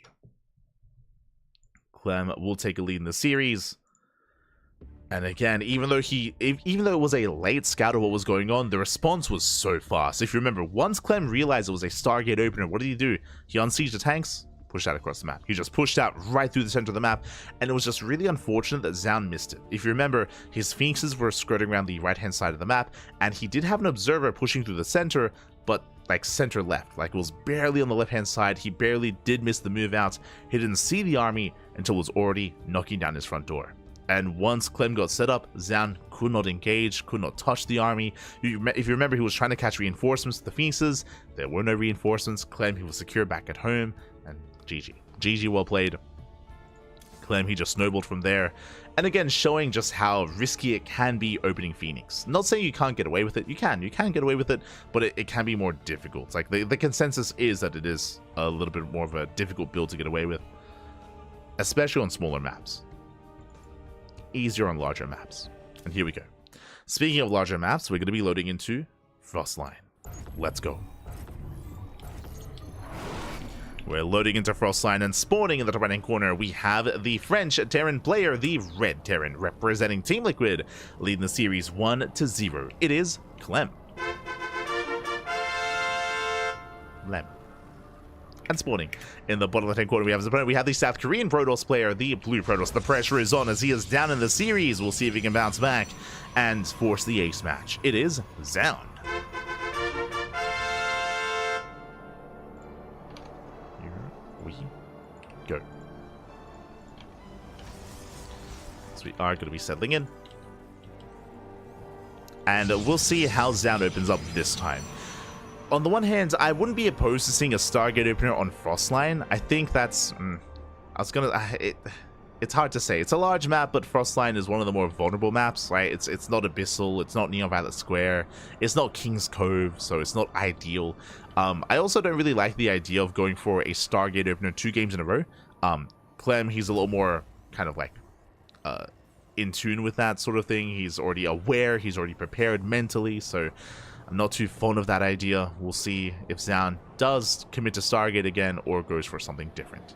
Meanwhile, double gas. Double gas opener. What does that mean? Delayed CC, faster factory. So Clem is going for a much more aggressive opener. Zoun will confirm. Does confirm the gases. And it's going to be on Zoun to recall if he wants to save this probe, as the probe is locked in. The probe is trapped. Reaper's on the way. Zoun, he's trying to delay mining time for as long as possible, try to force some inefficient mining. Gets eyes on the factory, and it looks like the probe... There we go. There's a recall. We'll save it. Whew. Does save the probe. Meanwhile, back at home, we have our initial setup. Gateway, Cyber into expansion. Stalker's on the way. And we will soon be embracing our tech of choice. Until then, Clem moves out. Remember, with the double gas opener, it means a faster, or it means a Reaper opener, which we did not see last game, so something very different here out of Clem. Moving out with the Reaper. Reactor's on the way. Do we go Reactor, Reaper, Hellion? That is an option. That is an option for Clem. Starport's on the way. Ooh, okay, it's not going to be Hellion, going to be Widow Mine. So setting up for initially a mine drop. Now this can lead into a tech lab on the factory thereafter and go into like faster tank into tank drop. Something more aggressive. We'll keep an eye on him. Meanwhile, 2 games in a row. Stargate. Stargate out of Zoun. Bold move. Bold move going Stargate 2 games in a row. We'll see if he can get away with it this time. Reaper does not knock himself into the main.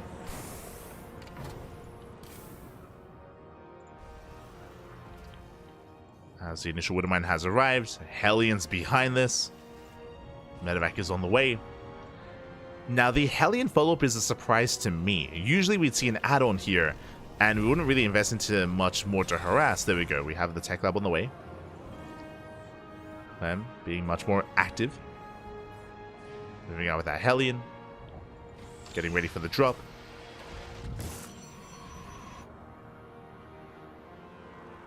And we'll see if Zoun can keep up. As we're moving out with everything. So it's going to be Widow Mine Marine from the right-hand side and Reaper Hellion towards the left. And the goal here is to bust into these mineral lines and to get some economic damage. We'll see what he can do. Meanwhile, there's that add-on swap. Tech Lab on the starport. Initially on the factory, going for Banshee. Okay. So the aggression continues. And again, we expected something aggressive like this because of the double gas opener. It is going to be Banshee.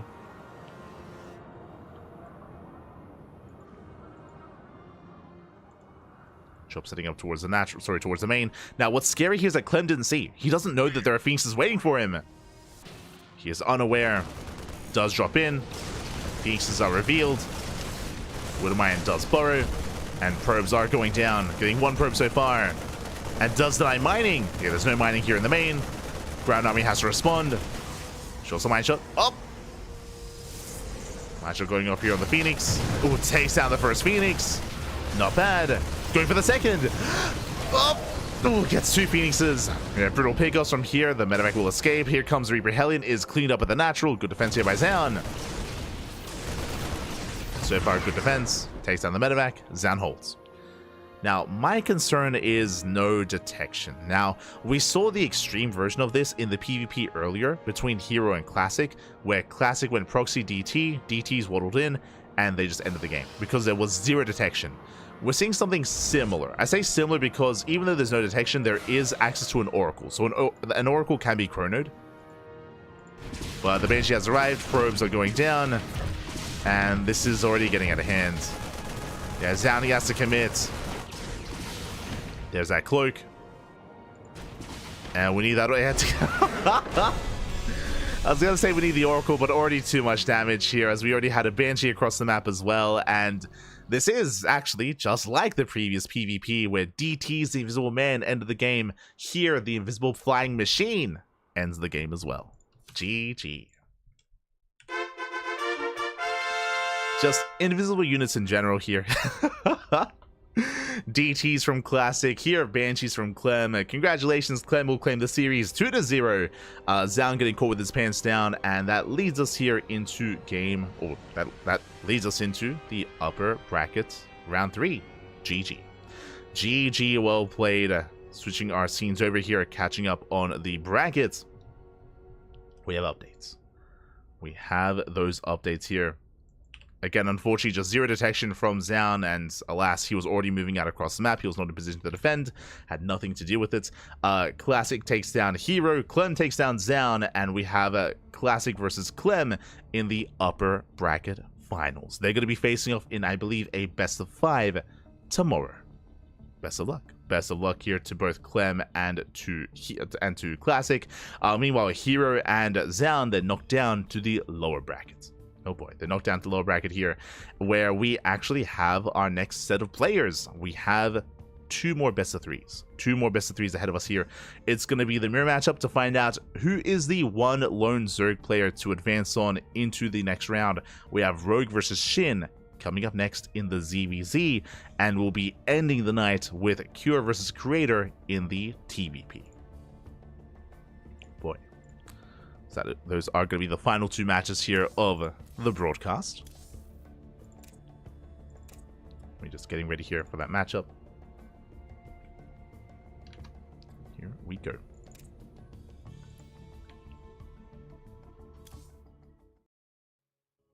Oracles require energy to stay cloaked. I believe you're referring to the Banshees. They do. They can still just end the game, as we saw. they just end the game. The invisible flying machine back. It's pretty good. And here we go. We're getting into our next matchup, into our next best of 3, and spawning in the bottom left-hand corner of Frostline, we have the South Korean Zerg player, the Blue Zerg, representing Gaiman Gladiators. It is SHIN. And spawning in the top right-hand corner, we have his opponent. We have the other South Korean Zerg player, the Red Zerg, representing Team Falcons. It is Rogue.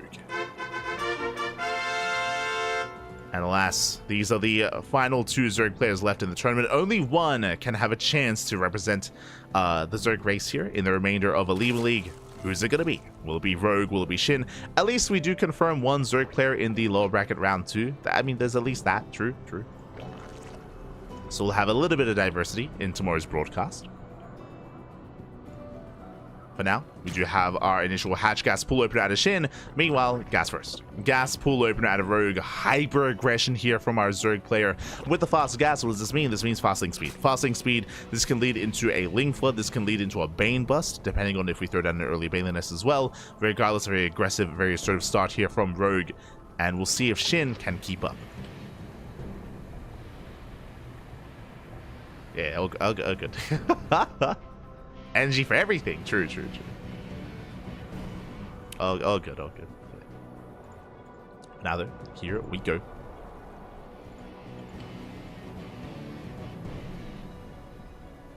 As the Overlord should confirm the Lings as they move out. So far, only 2. Queen is on the way. Yep, there's fast link speed. And this is the most important thing. It's not the link speed, it's this. We're staying in gas. This screams Bane Bust. As we're staying in gas here, we are not pulling back into minerals. More gas going to be available. Lings are going to be backing up. And SHIN, he will realize that something is wrong when he sees the lack of expansion. Remember, he already has a base. He already has creep showing that as well. And SHIN, he confirms, no creep. No creep already. The base just now finishing. And we'll see how SHIN responds. Because all this really tells SHIN is pull first. That's all he knows. It is all he knows. It's a later expansion, pull first. He doesn't know how committed this is, and that is so much gas. Now I would have assumed this was for a Bailey Nest, but we have so much gas to work with here. Are we doing something different? He's droning. Is he going for Lings into a fast lair? Are we waiting for the Queen and going 2-base Muta? Oh god. Potentially. Lings, they get shut down, they get zoned away. SHIN scout is denied. And are we going for the lair? What's it gonna be? Yep, oh my, he's going 2-base, he's crazy. Gas first, Ling speed into 2-base Muta. Oh my god, okay, let's go. Now, I'm assuming 2 base meter, but technically this could be like Linguinitis, I guess. But he's still droning. Yeah, he's droning up. He's not making more lings. And Shinny's walling up. Yeah, Shinny's terrified. He believes, I mean, I don't blame him. He believes it should be a Bane Bust or an all-in of some kind. So Shinny's fully walled up and Rogue is droning. The mind games! Let's go. The mind games are real. Shin, as a result, is going to be falling behind tech-wise. And Rogue is droning up as heavily as he can. And we need a scout. The lair just now is beginning here for Shin. Now, because the lair is so late, this means that the Overseer Scout is going to be late as well. So, late Overseer Scouts, which means I believe Rogue should get away with the mutas. And Lings, they only have map control. Oh, despite that, Shin, he does somehow thread the needle. He avoids the speed Lings. He comes in for the scout. He needs to go into the main. And the Queens are in position. Does get eyes on the gas. Big scout. He knows. Already, 2 gases at the natural is a big scout here for Shin. As there's no reason for these gases unless it is 2 base muta. Like, you could argue these gases could be for roaches, but then there'd be a roach warren here. There should be a roach warren at the wall. So Shin, for the most part, he has confirmed what's happening. I mean, technically, there could be a hidden roach warren, but like he's, you know, in his mind, he's like, you know, crossing off like this checklist of things that it could be.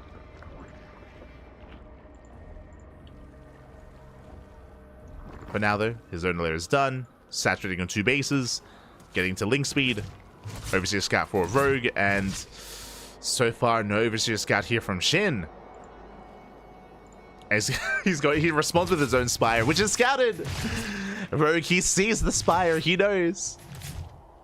Both players going muta. Of course, Rogue much faster. His Spire is almost done. And Shin is taking a third. He's taking a third base. Bold move. We'll see if Rogue can deny it. Remember, Shin has no link speed. Like, this is so greedy. Like, taking this third base is wild. But Rogue, he doesn't respond. Shin is moving out. Trying to keep the pressure on Rogue to force him back home. Shin, he sees the third base from his opponent. He's the one moving out. He's the one being activated here. We have 8 mutas in production, plus 1 air attack as well. So Rogue, he's going to be maintaining that air superiority. Shin diving in. Now, does Shin go Corruptor first? That would be crazy. Oh, as he should not force a cancel. Yeah, rough engage here from Shin. Going to be forced back. Mutas are revealed. Now, Shin, he should know he's down in mutas. He's down in upgrades. Still going muta. Okay, still going muta, going for his own plus... No, there we go. Plus 1 carapace. Correct move. This is the better upgrade if you know that you're behind in the muta count.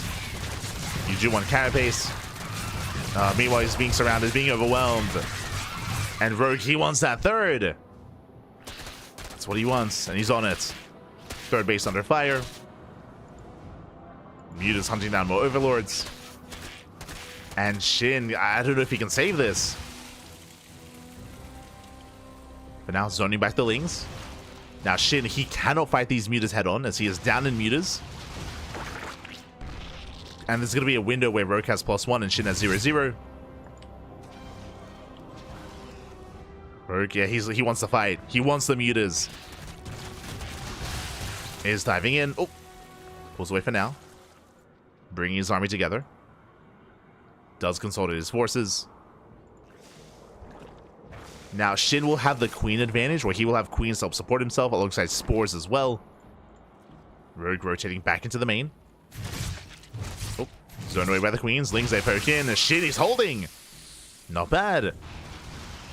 I would have assumed Rogue was going to come in with everything together here, but no, going for a split push instead, and that means that he's that much weaker. And Shin holds. Shin holds. Rogue has that upgrade advantage. Shin's still waiting for his own +1. And Rogue pulls back to deal with these Lings. And Shin, he's stabilized. Well, he's getting there. It's still very tense. Still a very tense game state.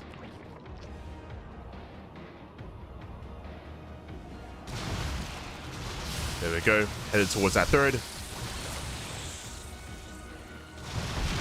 Main armies do clash. Rogue does have the advantage. Yeah, he's up in mutas, but here come the queens. Yeah, the queens that respond. And with help of these queens, Shin holds.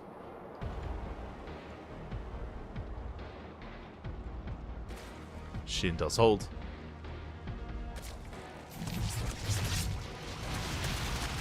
Oh, the queens are surrounded there. The queens are fully surrounded. And roRO, he should be able to overwhelm. I was waiting. Where were the lings? Lings out of position. They weren't here to support. Without the lings, then the queens, they're not for this world.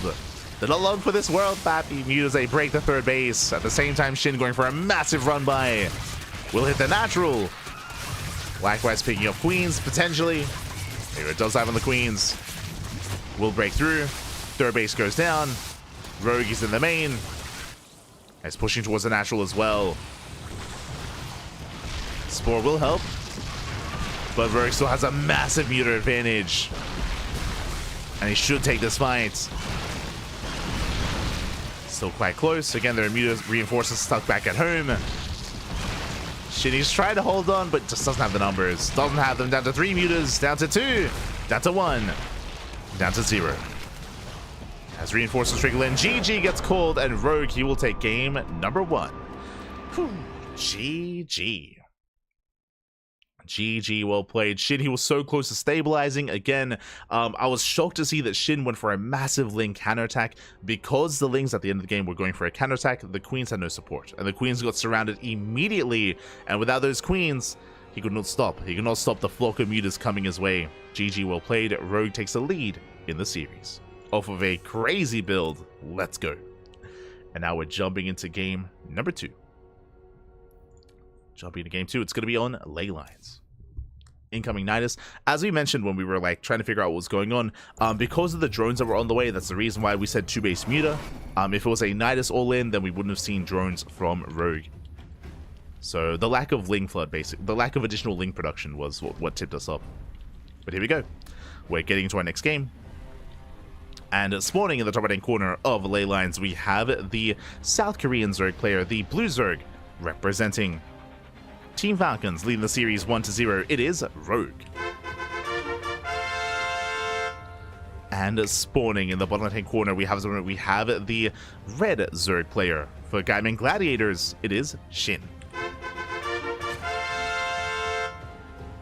But really impressive play there by SHIN, because even though like it took him a long time to figure out what was going on, his response was actually quite solid. And again, if he hadn't gone for that Ling flood, or that Ling run by, I should say, at the end of the game, if he had stayed defensively, most likely the game continues. Most likely we get into a 3-base economy and we look to secure our bases and maybe even max out.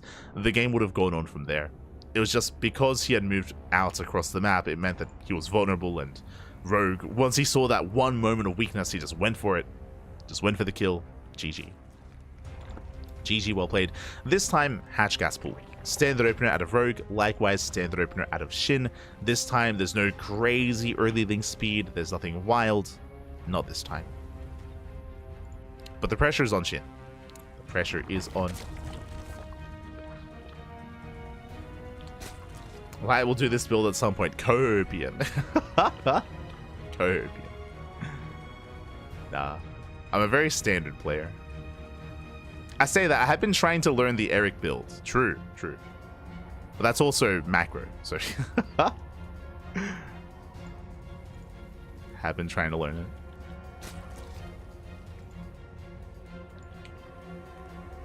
When I say trying to learn it, I mean improvise and try to make it look like the Eric build with mixed success. Regardless, we're settling in, and so far just droning. We have a couple of Lings on the way.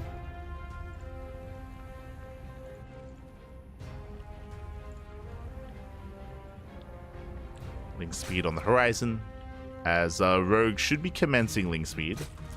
Uh-oh. Ling speed is not being researched. I imagine this is intentional. Roaches? Macro hatch, 2-base. Okay, he's going 2-base play instead. Gonna be walling up. Again, no Ling speed whatsoever. This should be a 2-base roach all in, and we should be walling off at the natural.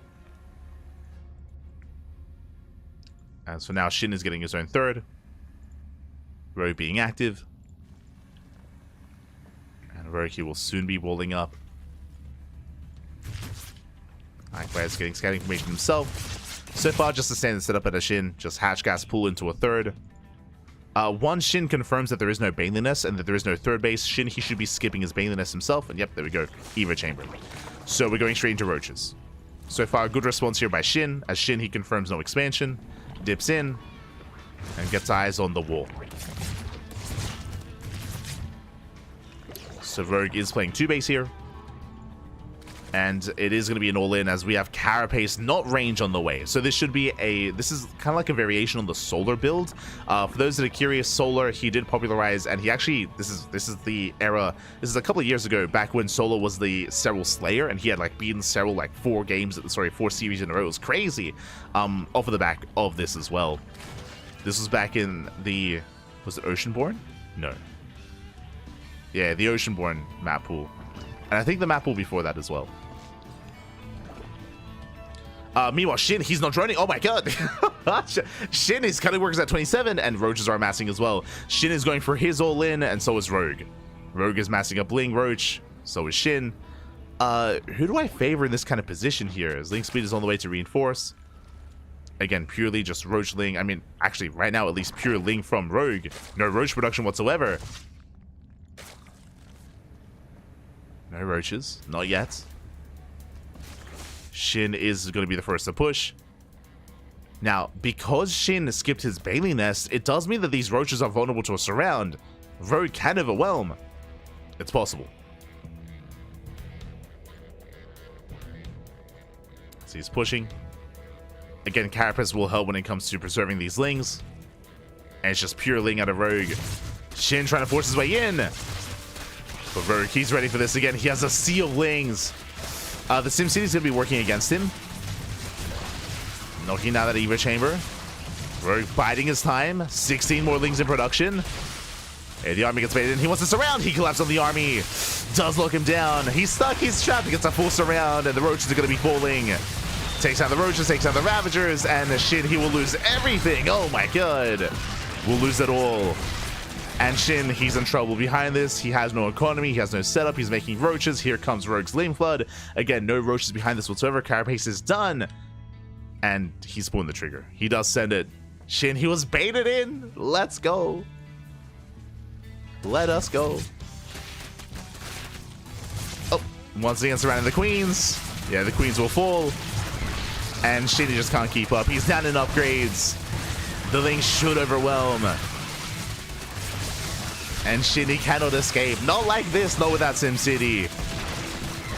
As he will lose every single roach. Rogue, he's got some builds, Pappy. Game 1 and in Game 2. Crazy. And GG gets called. Rogue, he overwhelms. He will take the series 2-0, knocking SHIN out of the tournament. GG. Let's go. GG, well played. Honestly, really fascinating builds out of SHIN. Sorry, out of Rogue. Once again, winding it back, going gas first in game 1. He went gas first, gas into Ling speed into 6 Lings to have a presence on the map and to bait his opponent into walling off and droning behind it. It was crazy, like 6 Lings into just droning into 2-base Muta was really smart play out of Rogue and just really working against what the build entails. Because remember, SHIN, he was getting ready for an all-in. An all-in that never came. Here in game 2, it was really cool. He was kind of like faking out a Ling Roach all-in. If you remember, that's what I called it. I was referring to like a variation on a solo build. I said variation because of the macro hatchery. The macro hatchery was a tell that I didn't latch onto until we saw it in full swing. Like the roaches were a bait as well. Like he was faking like Roach Ling when it was really just mass Ling. It was just mass Ling out of Rogue. And he baited SHIN into that natural, baited the surround as well. SHIN just exposed himself, and Rogue took full advantage. It was really, really, like, a lot of mind games, I should say, just really smart build, just because he kind of baited that response out of SHIN. And SHIN was expecting roaches. He was not expecting a Ling Flood. It was crazy. So really well done. GG, well played. Again, these 2 builds that I just saw out of Rogue, actually haven't seen before. But it could also be because, in general, it's been a while since we've actually like regularly casted ZVZs amongst the Koreans, because we just don't get ZVZs anymore. Like we just don't get them. I think the last ZVZ we casted was in KSL Dark versus Rogue, like 3 weeks ago, like 2 or 3 weeks ago. We casted Dark versus Rogue.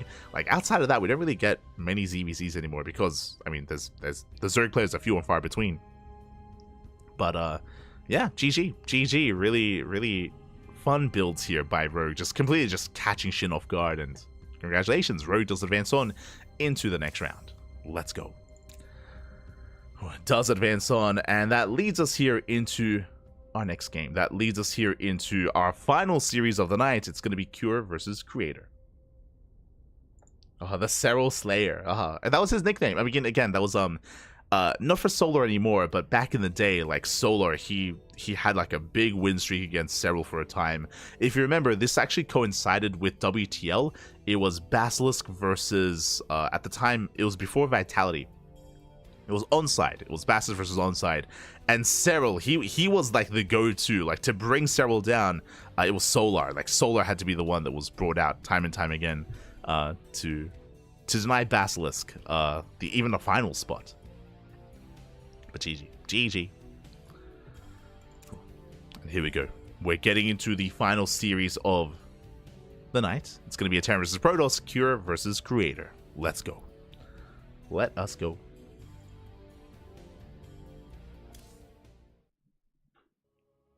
Look, the trying was there, babylings. The trying. Trying.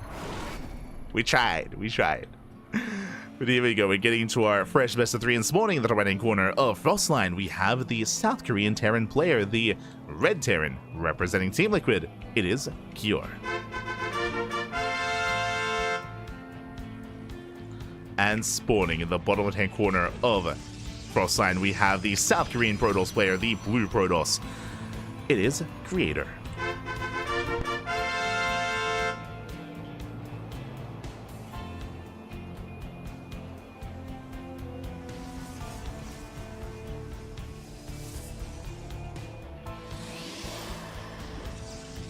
Good. Sorry, just ventilating the room as it is quite hot here in Australia, as you can imagine. We're good to go. Jumping into our final best of 3, and so far we do have some standard openers here. We have an economic opener out of herO going for a racked expand setup. Creator, he will confirm with the probe as he keeps tabs on the gas geysers. So far, so good. Behind this, Creator is going for his own standard setup. Gate into Cybercore into Nexus.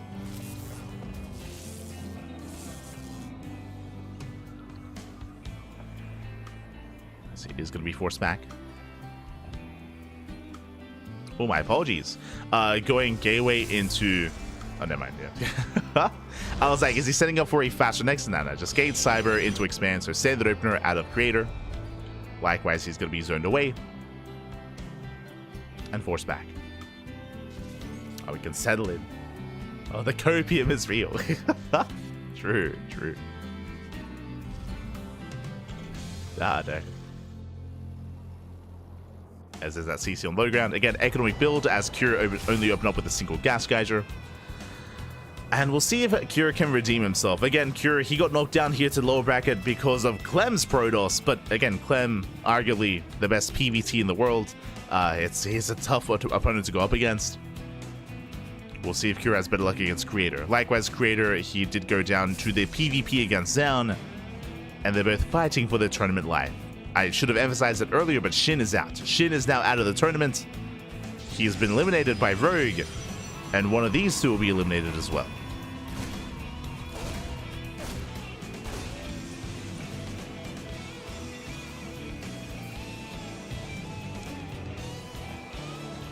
Go. Security does rotate. Just rotate to the natural. Stargate opener out of Creator. Bold move.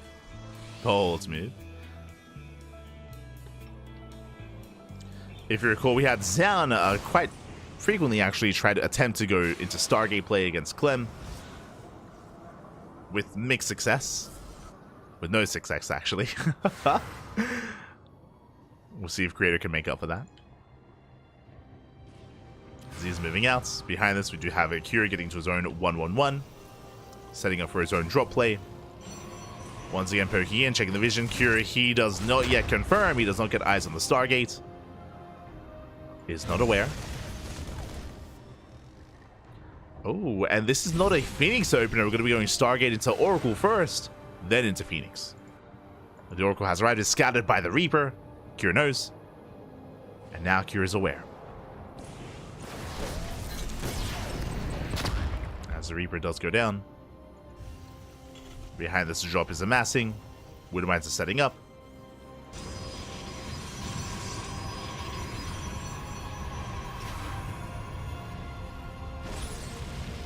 So Hellion will just try to keep Creator busy. Gonna be cleaned up as well. Hellion goes down. Creator he's holding. And we see Kira just committing here into extra axes. Into his 3-1-1 setup. Here come the add-ons, double tech labs. And because of the initial opener, even though Kira here ideally wanted to go for a Widowmine drop, he's stuck at home. He's stuck at home. We have the Widowmine in the main, likewise Widowmine here at the natural. Is pinned back and is contained. So far, so good. Creator with this, he can try to take a faster third base. For now, going for a Robo into a Bay. And this is the setup for a very classic composition, going Phoenix Colossus. Very classic, very old school. It's been a while since Phoenix Colossus has been in the meta of TVP. I mean, when I say a while, it's been like maybe a year and a half. It's been quite some time.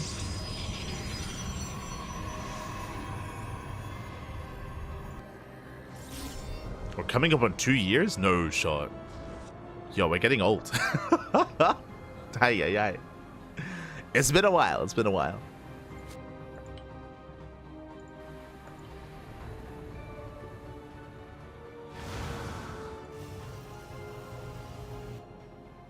I want to say like more towards a year and a half. Regardless, Colossus, they are building up back at home. Classic is embracing them. Sorry, Creator even. Likewise, we have our bio composition on the way. And Cure, he shouldn't really be committing here without Stim. We have Stim, we have Combat Shields, all in the horizon. Once it finishes up, then Cure can push. Then he can move out. Until then, he is contained. Now, what's interesting here is that Creator actually cuts Phoenixes at a very low count. He only has 2. Literally only 2 Phoenixes here for Creator. So a very light investment into these Phoenixes. And he's trying to transition into a ground army with, of course, Colossus, with the Twilight Council as well. Getting into Charge, getting into Blink Stalkers, but he needs more time. As right now he has a vanilla Gateway army. There's no upgrades to speak of. Here comes Cure. Stim is finishing up in a couple of seconds. I have been here for a while now. It's the Turbo Quacker. Oh my god. Always good to see you. Always.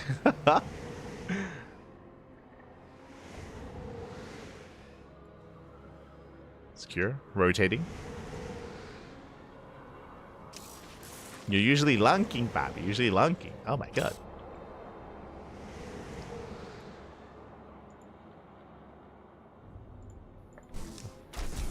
At the same time, Creator, he does delay the expansion. Not bad. Delays the CC. Cure pushing in. Charge is on the horizon. Extendable Lance finishing up.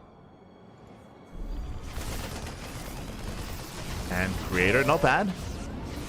Catching out a Marine, delaying the CC once again. Going for the SCV. Oh, hop pickup. Does save it.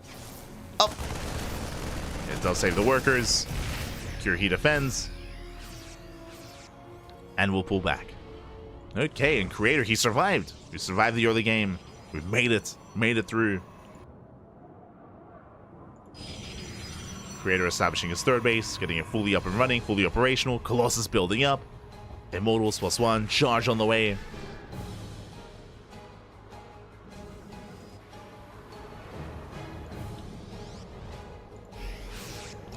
And the longer this goes on, I want to say the better it's going to be for Creator. As he's building up a death ball of an army. Cure looking for a way in. We'll take a stasis to the face. I'll take the stasis. Once again, Cure being forced back. Rotating over.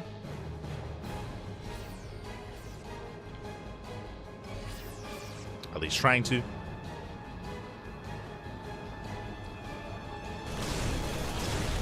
Trying to rotate, trying to respond. The reinforcements were scattered here by Creator. Does catch out the bio. Curie stims in, going for the 4th. Can he knock it down? Right now, only one Colossus in position, but the other two, they're coming in. Yeah, the Vikings are a little bit exposed. Shot goes off. Massive connection on the Zealots. And he retreats. Doesn't commit. Once again, Cure playing it safe. He backs up. Ghosts are on the way for EMPs. And he's not really feeling too confident pushing into 3 Colossus. I don't blame him. It's a lot of Colossus, a lot of lasers. Pulls away for now. Pulls back, gets his 3rd. It's fully up and running. And we're gearing up for the next wave, the next push, this time with Ghosts and more Vikings. So Cure, he's refining his army. Creator back at home doing the same. Colossus, he's already got 3. And now here come the Disruptors. Disruptors on the way. Charge is done.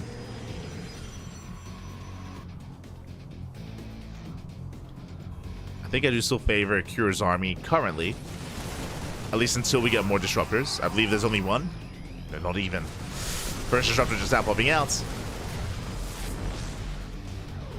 Only 1 Nova. Look with that EMP. Oh! First Colossus under fire. Nice force fields looking down the army. Yeah, that's why it's so brutal here. The shield battery does keep the Colossus alive. And a better fight for Creator.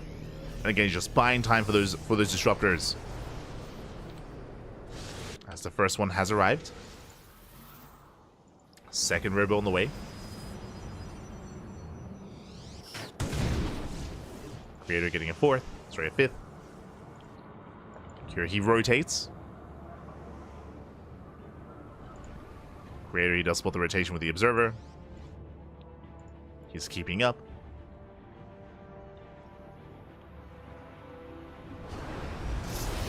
Here he sims in. Oh! Does try to sim in. Zealot run by is deflected. And he will go for the 5th. Yeah, the 5th base is going to be denied. There's no saving it. And taking a 5th base on this map is so difficult. It's just so isolated, so exposed. Here come the Vikings. Oh. Going for the first Colossus. Yeah, just so many Vikings here.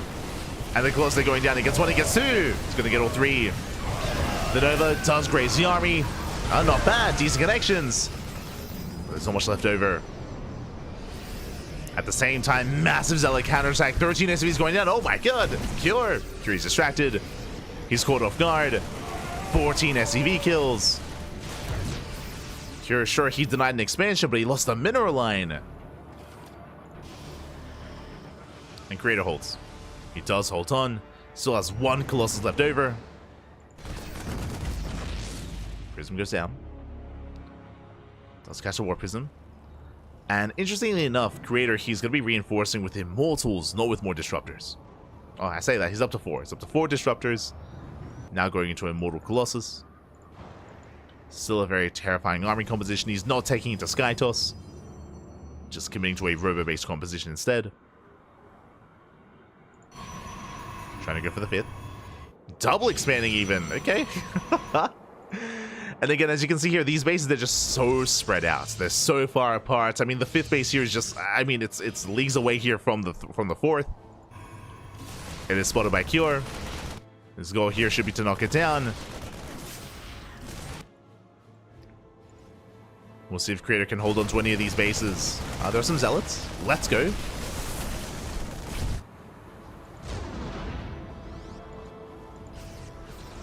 Yo, the Phoenix is from the start of the game. Going to be thrown away. Just keeping tabs on Cure. They confirm the 4th. They confirm the expansion. The planetary is getting up and running, getting saturated. Both armies are maxing out. How many Disruptors? So about 5. 5 Disruptors for Creator.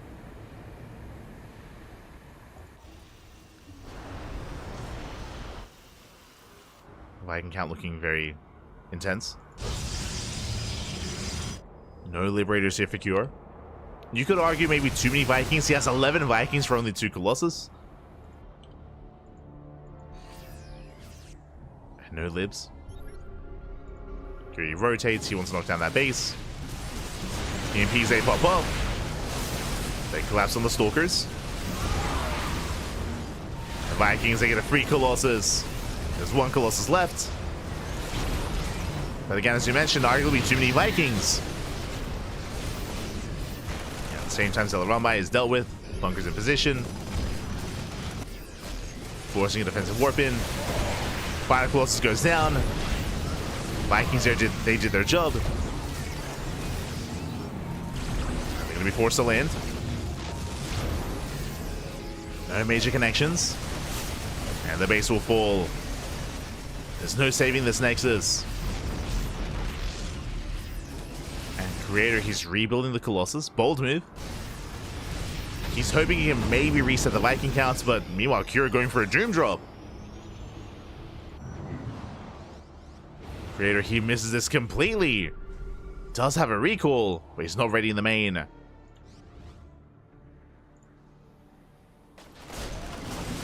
he does bust in. Ah, there's no energy. There's the EMP as well. He has to race back home. Everything responds.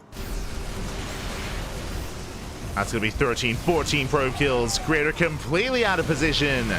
And here comes the second army. It's going to be a one-way trip here for Cure. Trading with the main force. Meanwhile, Cure, he knocks down the expansion. The fourth base is going to fall. And Creator just can't keep up. Creator just cannot keep up. Losing mineral line after mineral line. 27 probes going down. And from here, Cure just has to retreat. Just has to back up. Consolidate his army and rotate towards the top side.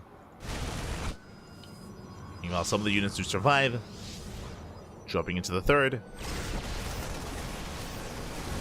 Creator, sorry, Cure, he didn't. Oh no! The Massive Nova! He didn't go back home. He's gonna lose everything. Oh my god, this was not necessary. This was not. He did not have to do this. He could have left. He stuck around. And suddenly Creator takes the supply lead. He's up in supply. He has a massive army. The Disruptors, the Colossus, the Immortals he's pushing out with everything he has. And even though the Doom Drop was successful, I mean, he took down 2 mineral lines and a base. He lost everything. He lost everything back. And here comes Creator.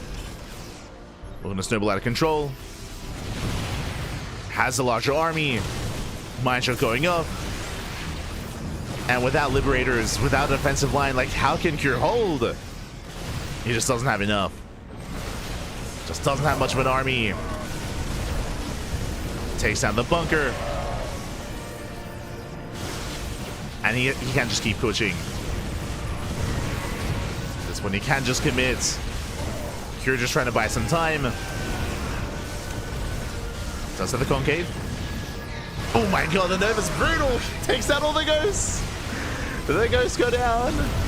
And Creator, he's done a slow and steady, Pappy. It's fine. Just capitalizing on Cure's mistakes. Trying to evacuate. Ooh, losing full medevac. And losing everything here at the natural. And Creator, he could just try to force his way into the main base, but he's just playing it safe. He's playing it safe, rotating over towards the third. Knocking this base down, then towards the fourth base.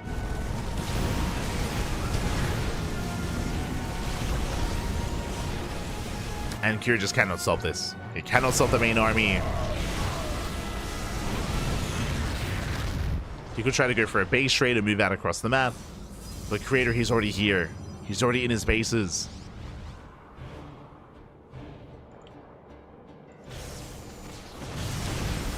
And now he still opts not to go into the main. Which is fine, he doesn't need to, but never mind. Does rotate back around. Knocks down the wall. Cure setting up the surround. Trying to come in from behind. The Novas! Oh my god. Notice they pop up. Base is under fire. Again, it is a really awkward assault here from Creator to push into the main base, but he should be able to do so.